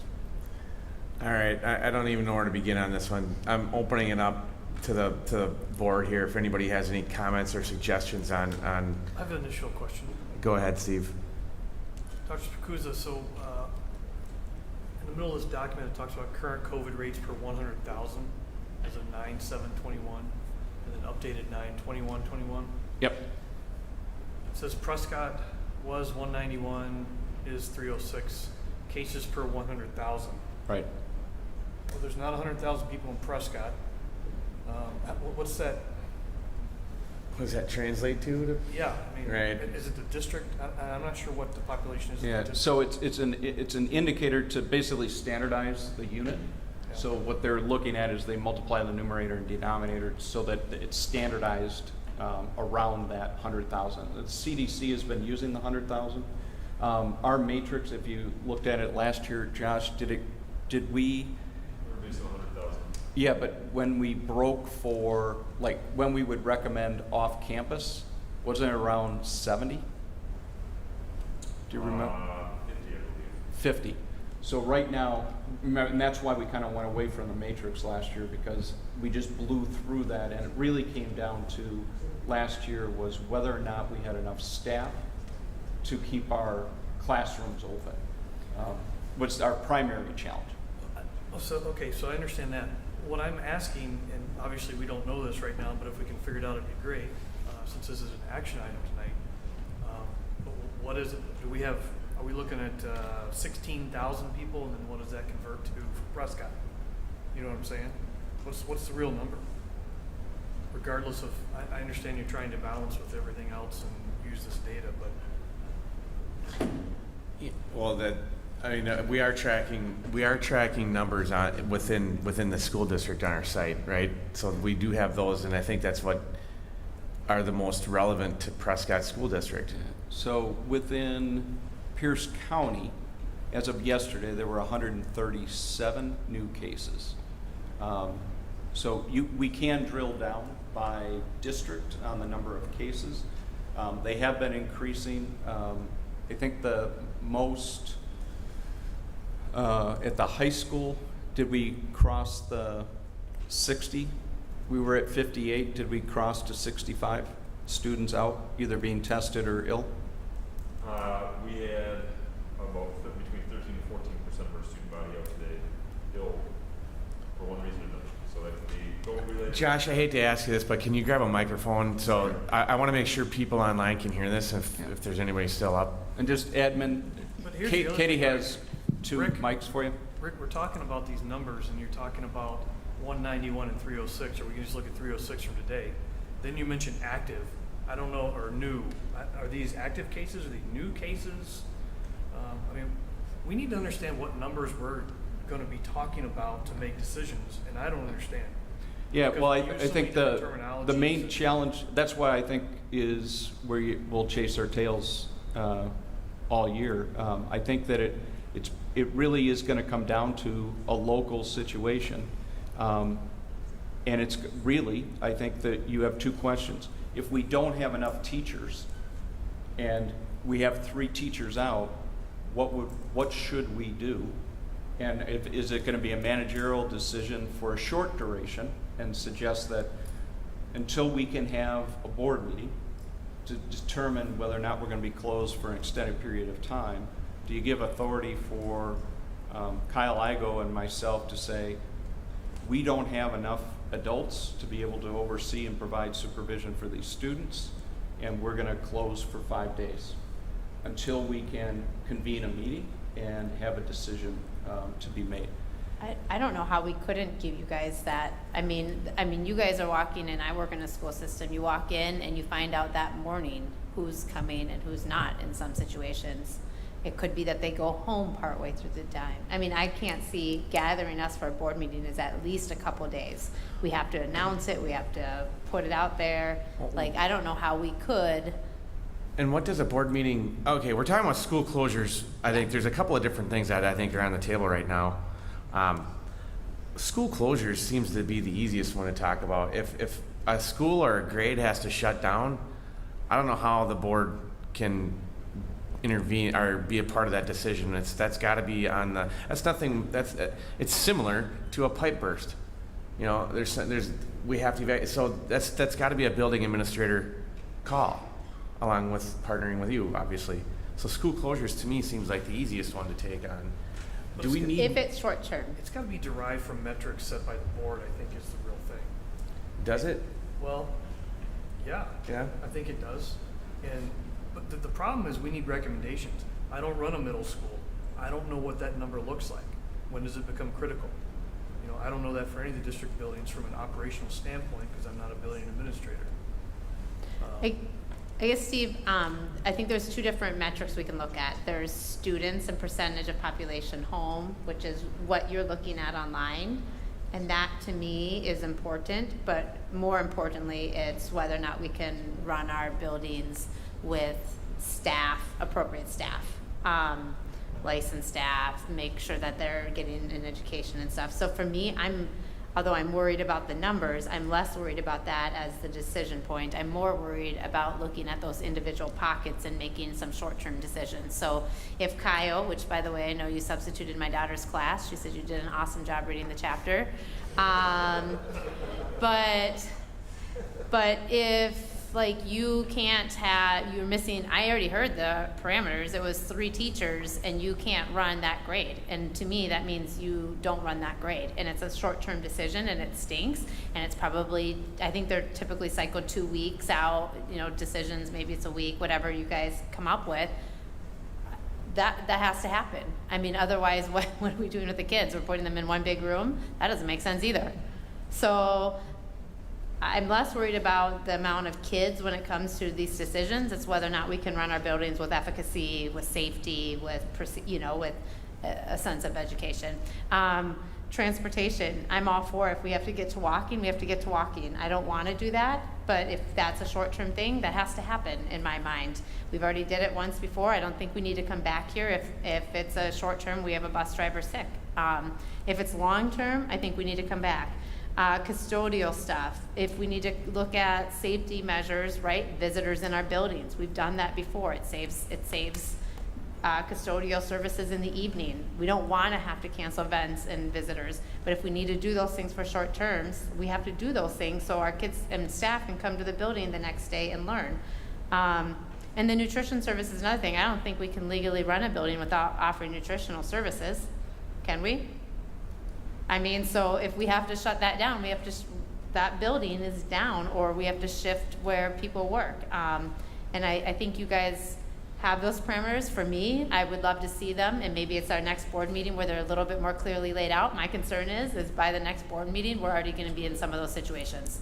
So if a classroom has to shut down, like, you know? Well, I just think there's way too much to cover tonight, and with all of the information we're gonna need, I don't wanna do this at the next board meeting. This needs to be a separate meeting. This is just too much to cover, it's too important. We need to hear from every single building, we need to hear from food service, we need to hear from everybody, and I think doing it at a regular board meeting is just not gonna be enough time. I mean, it's already 10 o'clock and we're just talking about it now.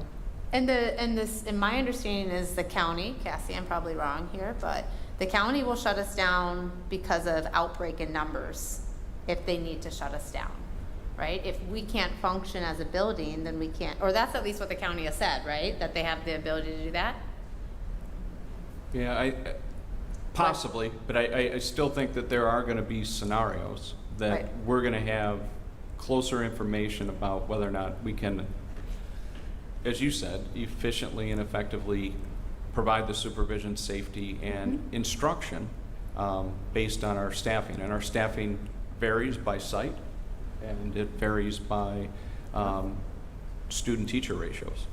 And so what Michael and Sarah are able to do is going to be different than what Kyle and Josh are able to do. Absolutely, and that just goes to my point that for me, it's more of a, are we able to staff our buildings decision rather than here's our current absentee number, you know? Well, one of the first reasons too, Rick, I think the last time that we asked for this ask is I think we owe families what the decision-making process is going to be. I honestly don't think that we're that far away from, we asked for some metrics. I see a bunch of them in here. I see food service say if we lose 3, if we lose 4, we're going to bag lunches. I mean, we're not that far away, I think, from being able to tell families, here's the decisions that need to be made, and here are some of the levers that are, here are some of the triggers that are going to cause to pull those levers. And then I think we also then owe people an understanding of who makes the decisions and when. I don't disagree that we're not going to get it done tonight, but I also don't think that we're that far away. And it was about being transparent with how decisions were going to get made. I think we've got to look at it differently from the standpoint of, we want to talk masking, that's fine, but that's a separate issue from staffing and if you've got people. But here's the other question. So this is all brought up by COVID. I don't know why this plan wouldn't have been in place 20 years ago if a flu outbreak happens, right? So if we're just talking about COVID, why are the people out? Is it because of COVID? Does somebody have a sick kid? Somebody break a leg? I mean, at what point do we drive these decisions in any circumstance? And I don't know if they should have been there or not, but I'm just saying, if you've got 3 people out of food service, why are they out? Well, I think And that's if it's not COVID, then do we not shut it down? I mean, I don't know the answer, but I'm just It's a saying. great question, and I know from my district perspective, we do have distance learning days that have, before COVID, we put those in effect in practice. I believe as a district, we've kind of looked at some of those options too, because, right, there are times, like for example, we don't have snow days anymore because kids can learn at home with distance learning, that kind of thing.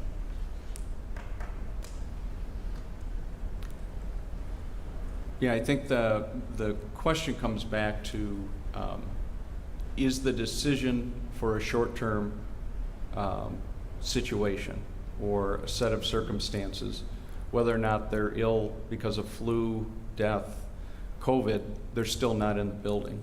And so we still have to carry out the functions. And so for us, those are obviously going to be nuanced decisions. And the question is whether or not management makes that on a short-term duration and then calls the board in if it has to be extended. I think the one tipping point I would throw out is a 5-day kind of pause if we're unable or in a specific site working with the principal and the other admin is that if we are in a situation where we don't think a classroom can stay open, a grade level can be viable, or the school, is that management would make that decision to make the tough call for 5 days or less. And anything over 5 days, it would be a requirement to convene a regular board meeting and bring back to you kind of the scenario that we're in and how we're going to get out of it.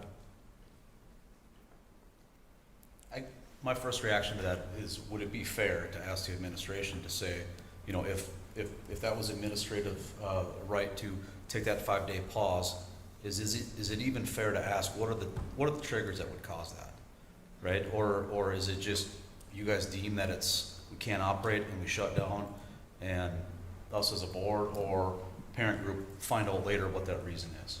I guess is there some predetermined set of triggers that whether it's transportation, whether it's staff.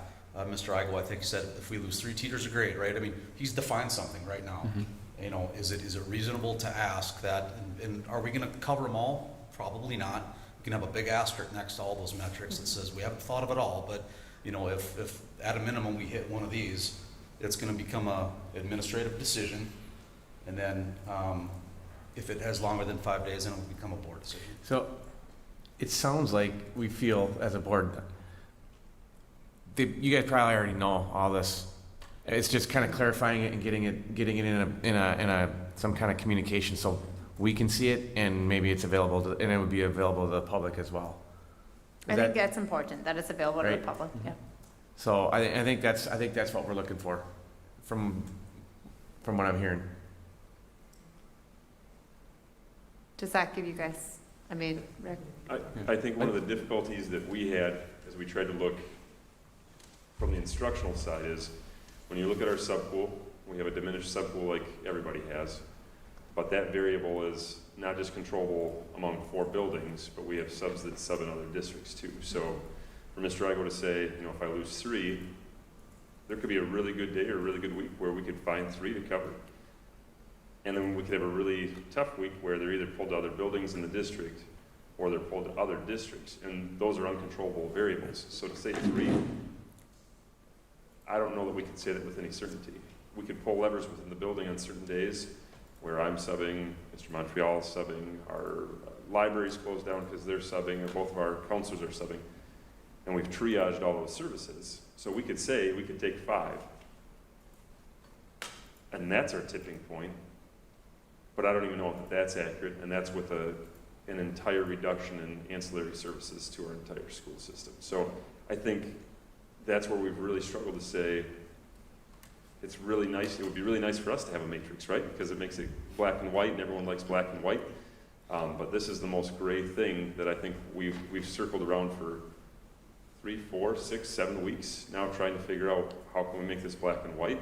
And every district that we've talked to that's tried to make it black and white, they've rolled back either small or major components of that matrix because it hasn't worked or it hasn't applied to the situation they've tried to apply it to.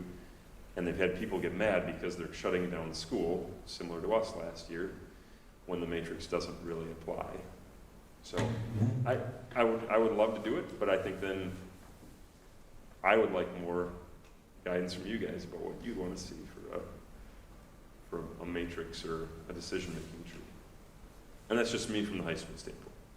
Is it better to have kind of a team of people that you consult with and make decisions together? And one thing I don't want it to be is an individual person making those decisions either. You know what I mean? I hear what you're saying, like, how do you know? And like, sometimes you can figure it out.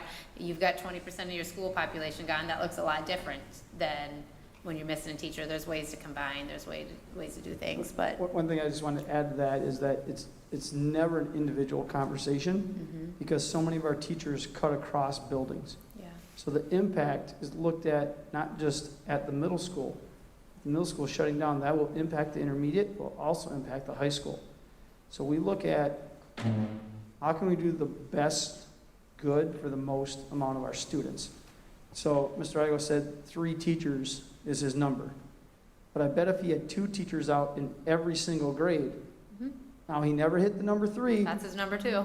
He only got the 2, right? And there's your black and white. So the problem is we have all these situational dependent things, probably over 100. Now put them on some matrix that goes into the millionth dimension.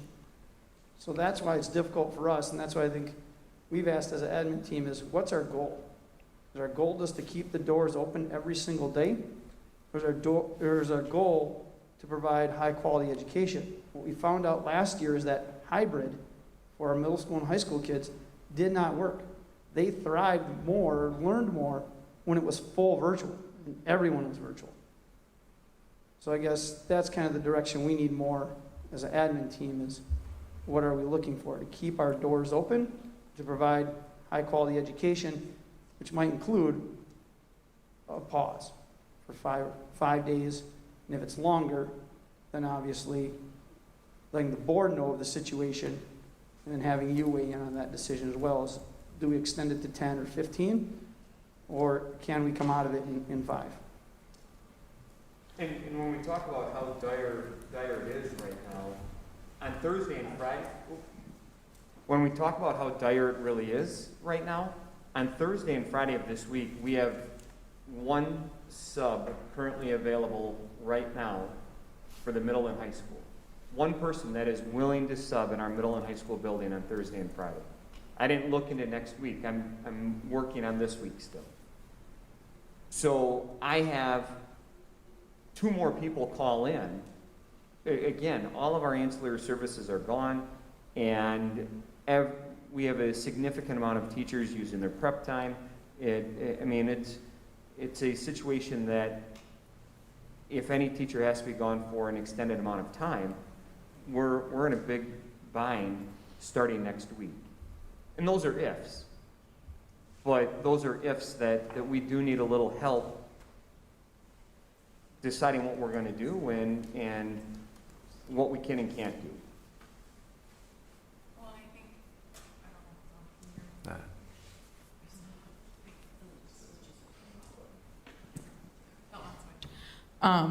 I think, you know, we're talking about teachers, but I think we also have to look at our support staff too. Like, I know at the elementary building, we're time sensitive in our lunchroom. If we don't have people in there to wipe tables and disinfect, we can't bring another classroom in there to safely eat in that space. And then if we push them into their classrooms, then we have to ensure that custodial is available to make sure that those classrooms get deep cleaned from having lunch in those classrooms too. So we're talking about teachers and the instructional part of it too, but it also comes down to Kyle Igo wipes the tables every day in the middle school. If he's in a classroom subbing, who's wiping those tables and making sure that it's safe for that next group of people to come in? And I think it's just, there's like Michael said, there's just so many gray areas that we can identify number of teachers that we need to have, but if support staff is also out and we have the same sub shortage with our support staff as we do our teachers. I mean, we've been operating short 3 at the elementary building, not teachers, but support staff, and that weighs in on Beth Dodge, school psych, has to go in and do tables. Sarah Dusick, principal, goes in and does tables. But if Sarah Dusick is pulled to a classroom and Beth Dodge is pulled to a classroom, we can't safely provide lunch in a space that's safe to have multiple grade levels cycle in and out of that space too. You know, Okay. so we talk about instruction, but we also talk about how do we keep our building safe for our kids when it's beyond just the instructors in the building and it's our support staff as well. So I'm going to just try to circle this all together here. Board needs to give some direction, I think. Like, what's the value? Do we want to have high quality education or keep the buildings open? Sounds like high quality education could include shutting a building down or a grade down and just all virtual, right? And that proved to be a better way of learning. Unless anybody disagrees or wants to debate this, the building administrators and their staff and Rick as well, working together, they know these buildings and how they operate the best. We can't, I don't think there's any matrix or metrics that we can sit up here and understand or make sense of that will be a catch-all. It might be nice to have something to share with families, but at the end of the day, it's a game time call for administrators to make decisions, and if it means we gotta go virtual for a week, and then the board gets an update on that particular reason why and how long that lasts. I think that, to me it seems a little bit more reactive, but this has always been reactive for the last year and a half. We're doing the best we can with what we know, and there's no way to account for all the different scenarios that we could potentially get into. So I'm asking the board if you think that's enough, where we're basically saying let the building administrators do their jobs and make decisions to shut buildings down 5 days max. If it's over 5, bring it to the board, and then we can talk about it more. Just keep in mind, we're in a situation where this isn't a business item, so. Right. You know, this is discussion, and we could talk for 3 more hours about And this. I don't want to talk for 3 more hours on it, because I think we're not getting anywhere. Maybe we figure out a time to meet and make some decisions. I'm more willing to sit in a workshop and talk through more details if that would make help the board. But I don't also want to put a whole bunch of work on the administration's plate to come with us with a bunch of data that is only partial to the truth and to the answers. What I'm hearing is it doesn't matter what the matrix looks like. It's not going to work. So. Right. So I don't know if a workshop, not that I don't want to meet again. I've been really enjoying my time every week with you guys.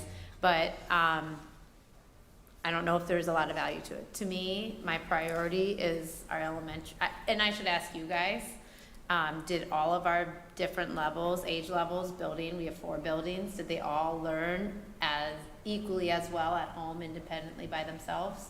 My guess is elementary really struggled, and it was a hardship more on parents. So my priority would be to shift support to those buildings if needed, and our secondary buildings might have to shut down so that way we can keep our youngest kids in school. And I can't, as a parent, it would be hard for me to say your first graders at home for 5 days with a day's notice. And I can't imagine that hardship that happens. Plus, it's really hard to learn that way for that age of kids. So for me, that's a priority to me, is keeping those youngest ones, most vulnerable ones in schools. We know that's true with some of our special education kids or at-risk kids. I trust that you guys did that last year. You did an awesome job with it.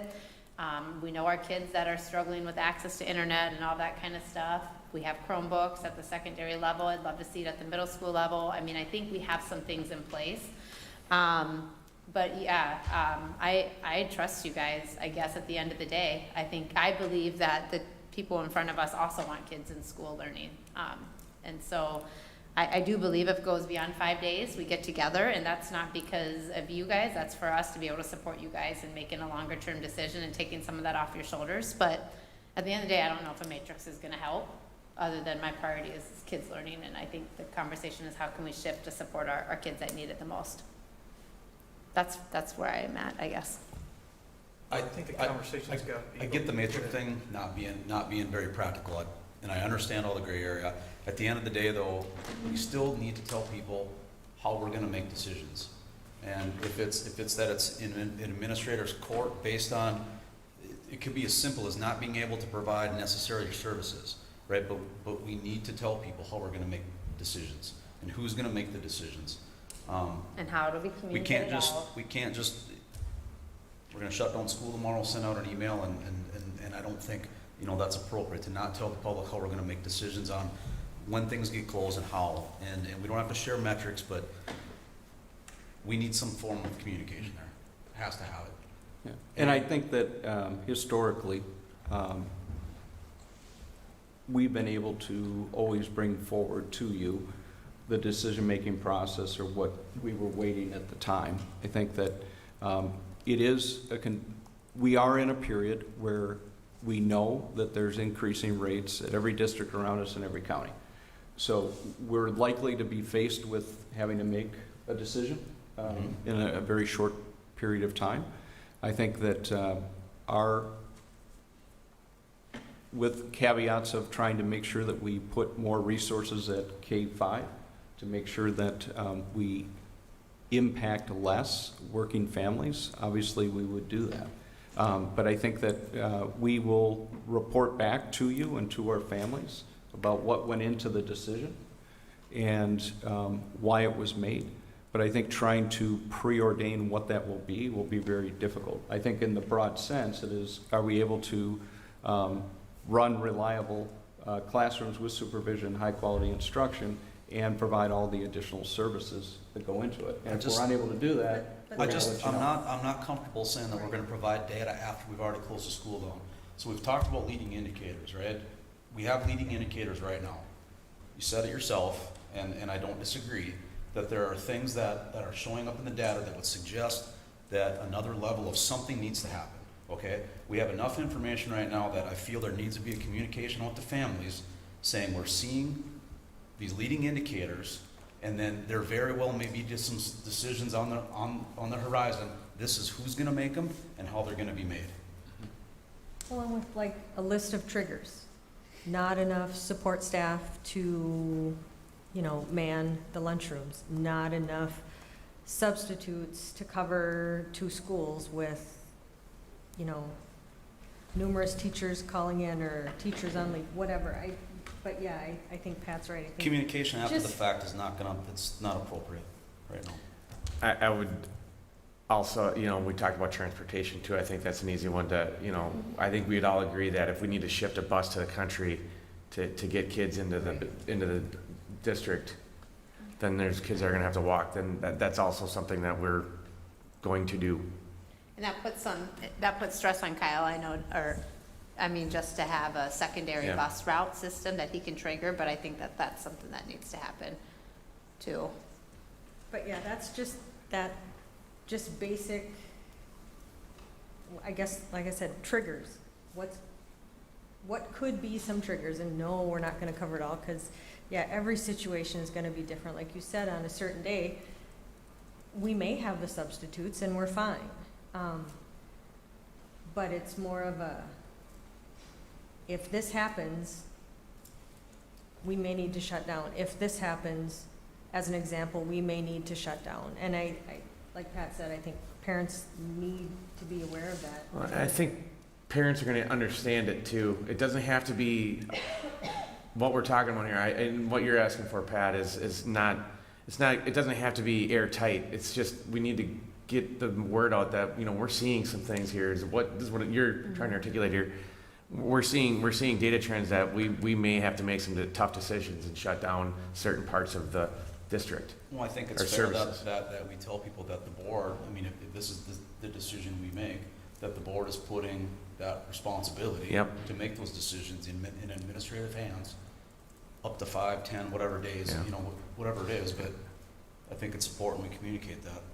So it sounds like we could send some kind of communication. I don't know if Andrea's the person to kind of put together our communications department by yourself, but that, we have a significant uptick. I don't know if people necessarily realize it either,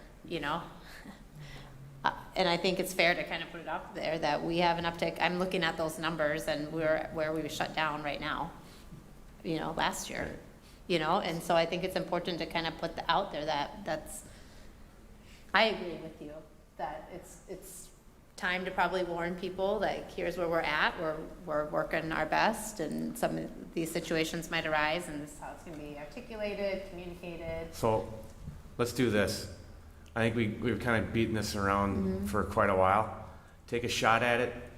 If you need more clarity from us, come to me, and I'll socialize it with wherever I can to help kind of frame it up, and we'll have something maybe to share at some point. Whether it warrants another meeting or not, maybe not, but I think it would.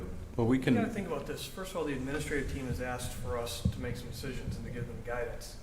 And second of all, my opinion, this needs to be a business item, and we need to give some direction. Not just sit here and talk about it. That's great, but we can't have it as a business item tonight. We can't vote on this, but I think we need to. I think we need you want to vote on a plan? Well, something. Vote on Kyle Igo making decisions for the middle school. You know what I'm saying? Or saying, hey, our admin team has the ability to get together, and we're going to support them when they get together and say, we're going to shut this building down. We're going to move our staff down to the elementary levels to keep them open, and high school can be virtual for a week. You know what I'm saying? Sure. Just so they've got our support, and we've given them some direction on what to do. I don't know what the answer is, don't get me wrong, but I think we've got to set a meeting with the business item, say we're going to make some decisions, and so that meeting should probably, as much as we can. We should probably do that next week. I mean, we can't wait a month for that, which is fine with me, if that's the direction we want to go in, but I think that we need to do it soon. We can't meet until there's something to look at though either. Right. So, and I don't want to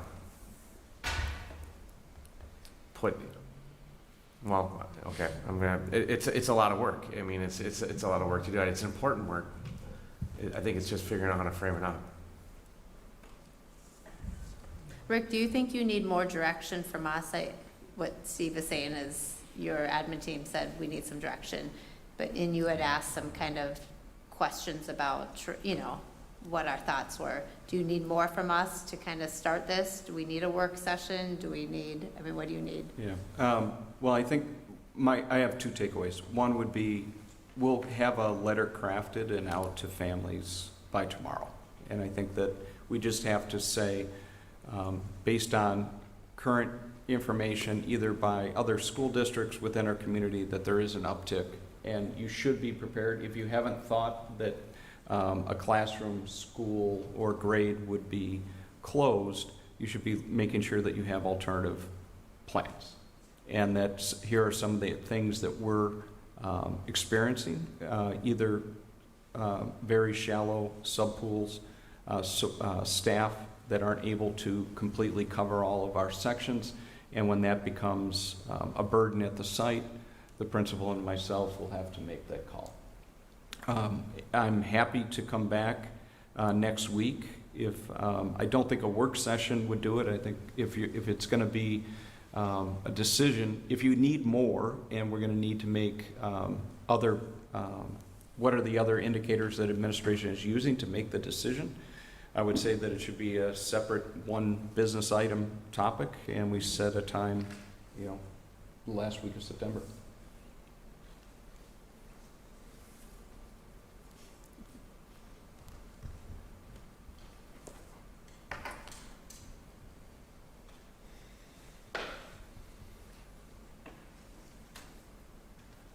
Great. It would be the 29th as a Wednesday.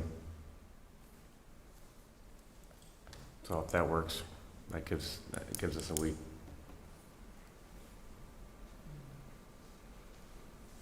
So we can set that meeting date if it works. We'll get a posting for it. So to make that a successful meeting where we can have enough information to vote on something, we need information on just kind of the situations you guys talked about, right? Not everything, not all inclusive, just kind of some basic scenarios, right? Transportation, nutrition, basic scenarios. Is there anything else we need? Because I don't want to, No, it's a list of included but not limited to, right? These basic services, I think.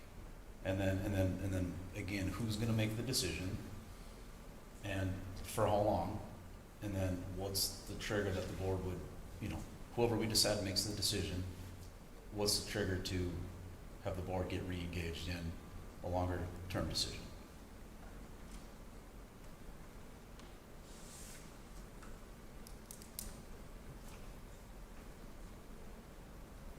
So the factors, variables included but not limited to, making that decision to close a classroom, grade, or school, who's making that decision, and the length of time that would be invoked.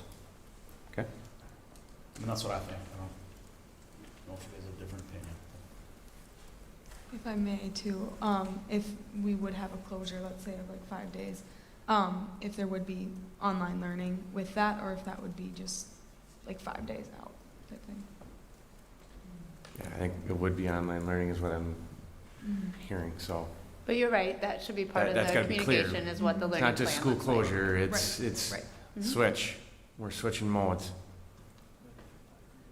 That's why we have Yeah, you on here, You don't Shay. get 3 days off, though. All right. Are we good? Good. All right. Move on to recognition of visitors. Is there anybody in the audience that would like to be recognized?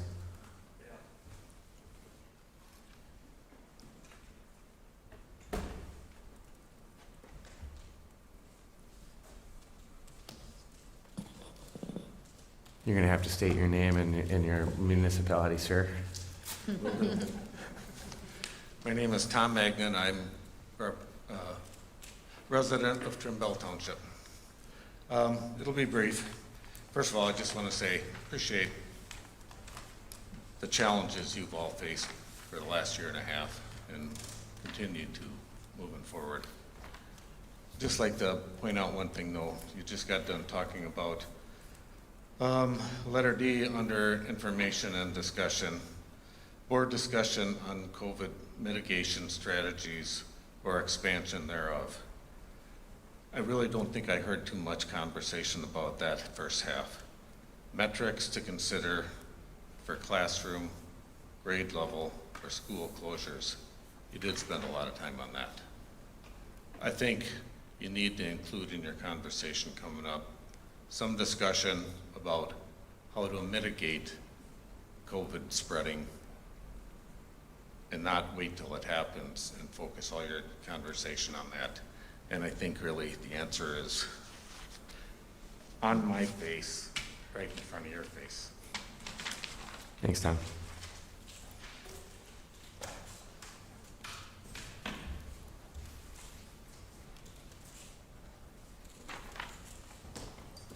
Hi, Marie Magnan.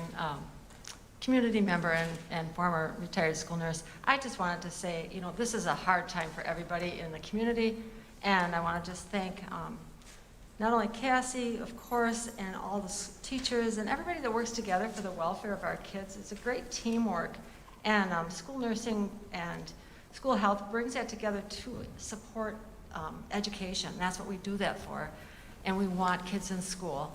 And so everything you guys did tonight, those 2 things that you passed tonight, I know there were some questions about it, and I understand why. Everybody wants to be done with this, but honestly, what you did tonight of the testing, state testing, and also keeping kids home that are sick. Right now, we have doubled the amount of elementary students in the month of September. From last year's September to this September, we've doubled the amount of students that are sick or out with COVID right now. So we know it's really going up. And that's where we have to keep those numbers down, is the elementary kids who are spreading it, who want to be in school. Like you said, Tanya, those kids need to be in school. So the things that you did tonight, I herald you on that. It's brave of you. It's hard. We want to include everybody in our community to try to support the things that will keep kids in school. So I applaud what happened here tonight.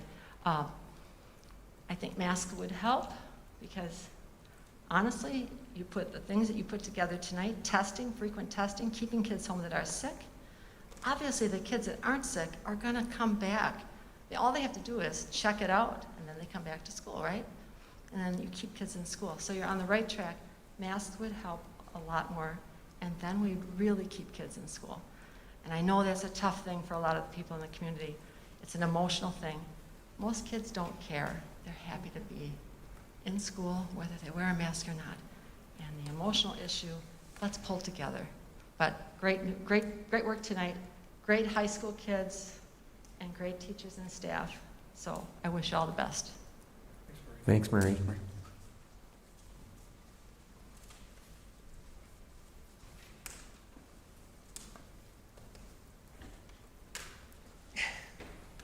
I actually sent what I was going to say by email to you.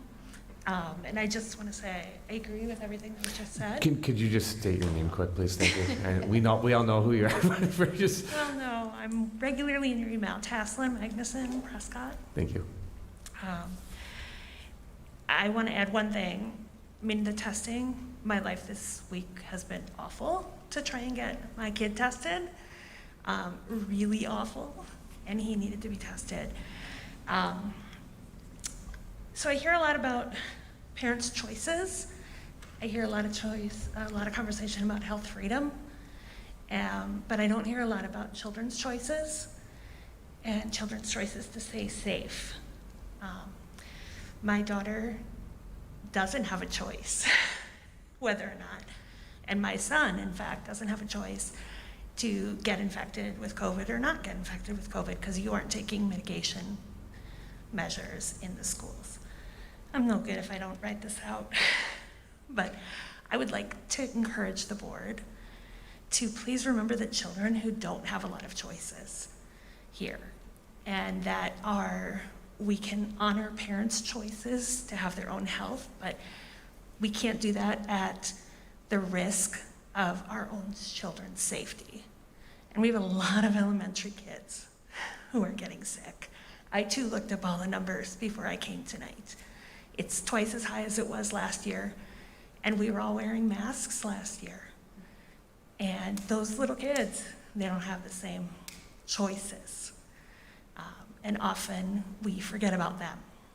So thank you for putting the testing in immensely. It will be make a huge difference for all of us. And thank you for making sure that parents keep their kids home sick, because that's definitely not happening. And we need to make sure it does. Thanks. Thank you. Anybody else?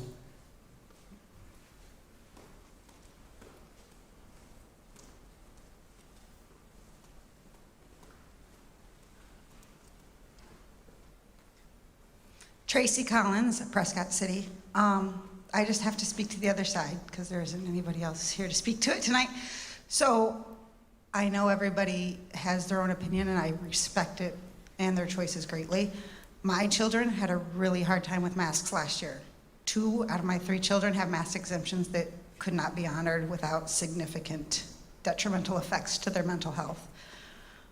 I don't think that I realized how bad it was with the masks last year until my kids stopped wearing them, and I realized that their personalities changed drastically, and their constant need for reassurance changed drastically again, and they went back to being the overly assured themselves again, and I'm okay with that. I want everybody to have their choice to wear a mask or not to wear a mask. I want our schools to be safe, but the schools that are having the same increase in COVID, a lot of them are already wearing masks, and that's not making a difference. I don't think the masks are what's making a difference as far as the cases are rising. I think we have to look at it common sense wise, as well as all the other evidence. I work in a daycare. We had no illness for the time of COVID as well. It was completely like no ear infections, no hand, foot, and mouth, no nothing. As soon as people started traveling outside, they weren't restricted anymore. That's when the stuff started coming in. The kids that got sick, like with RSV, with hand, foot, and mouth, were drastically sicker than I have ever seen any child with that, because they had no immunity built up to anything. Their immune systems had not had to fight anything off for a whole year. Then when they had to start fighting it off, the cases of RSV and the cases of hand, foot, and mouth, some kids were hospitalized, and that doesn't happen typically as often as it did this year. So there's other things to consider when you're thinking of masks, not just the fact. I mean, if like the other schools that were wearing masks, like nobody was getting sick and COVID numbers were super low, I'd be like, oh, well, maybe we got to think this over. But just thinking common sense wise, I still think we need to keep that a choice. Thanks. Thank you. Anyone else? All right, thank you, everyone. Now we'll take a motion to adjourn. Second. That was a quiet one, but that was Steve, Katie. All in favor? Aye. Aye. We are adjourned. Thank you.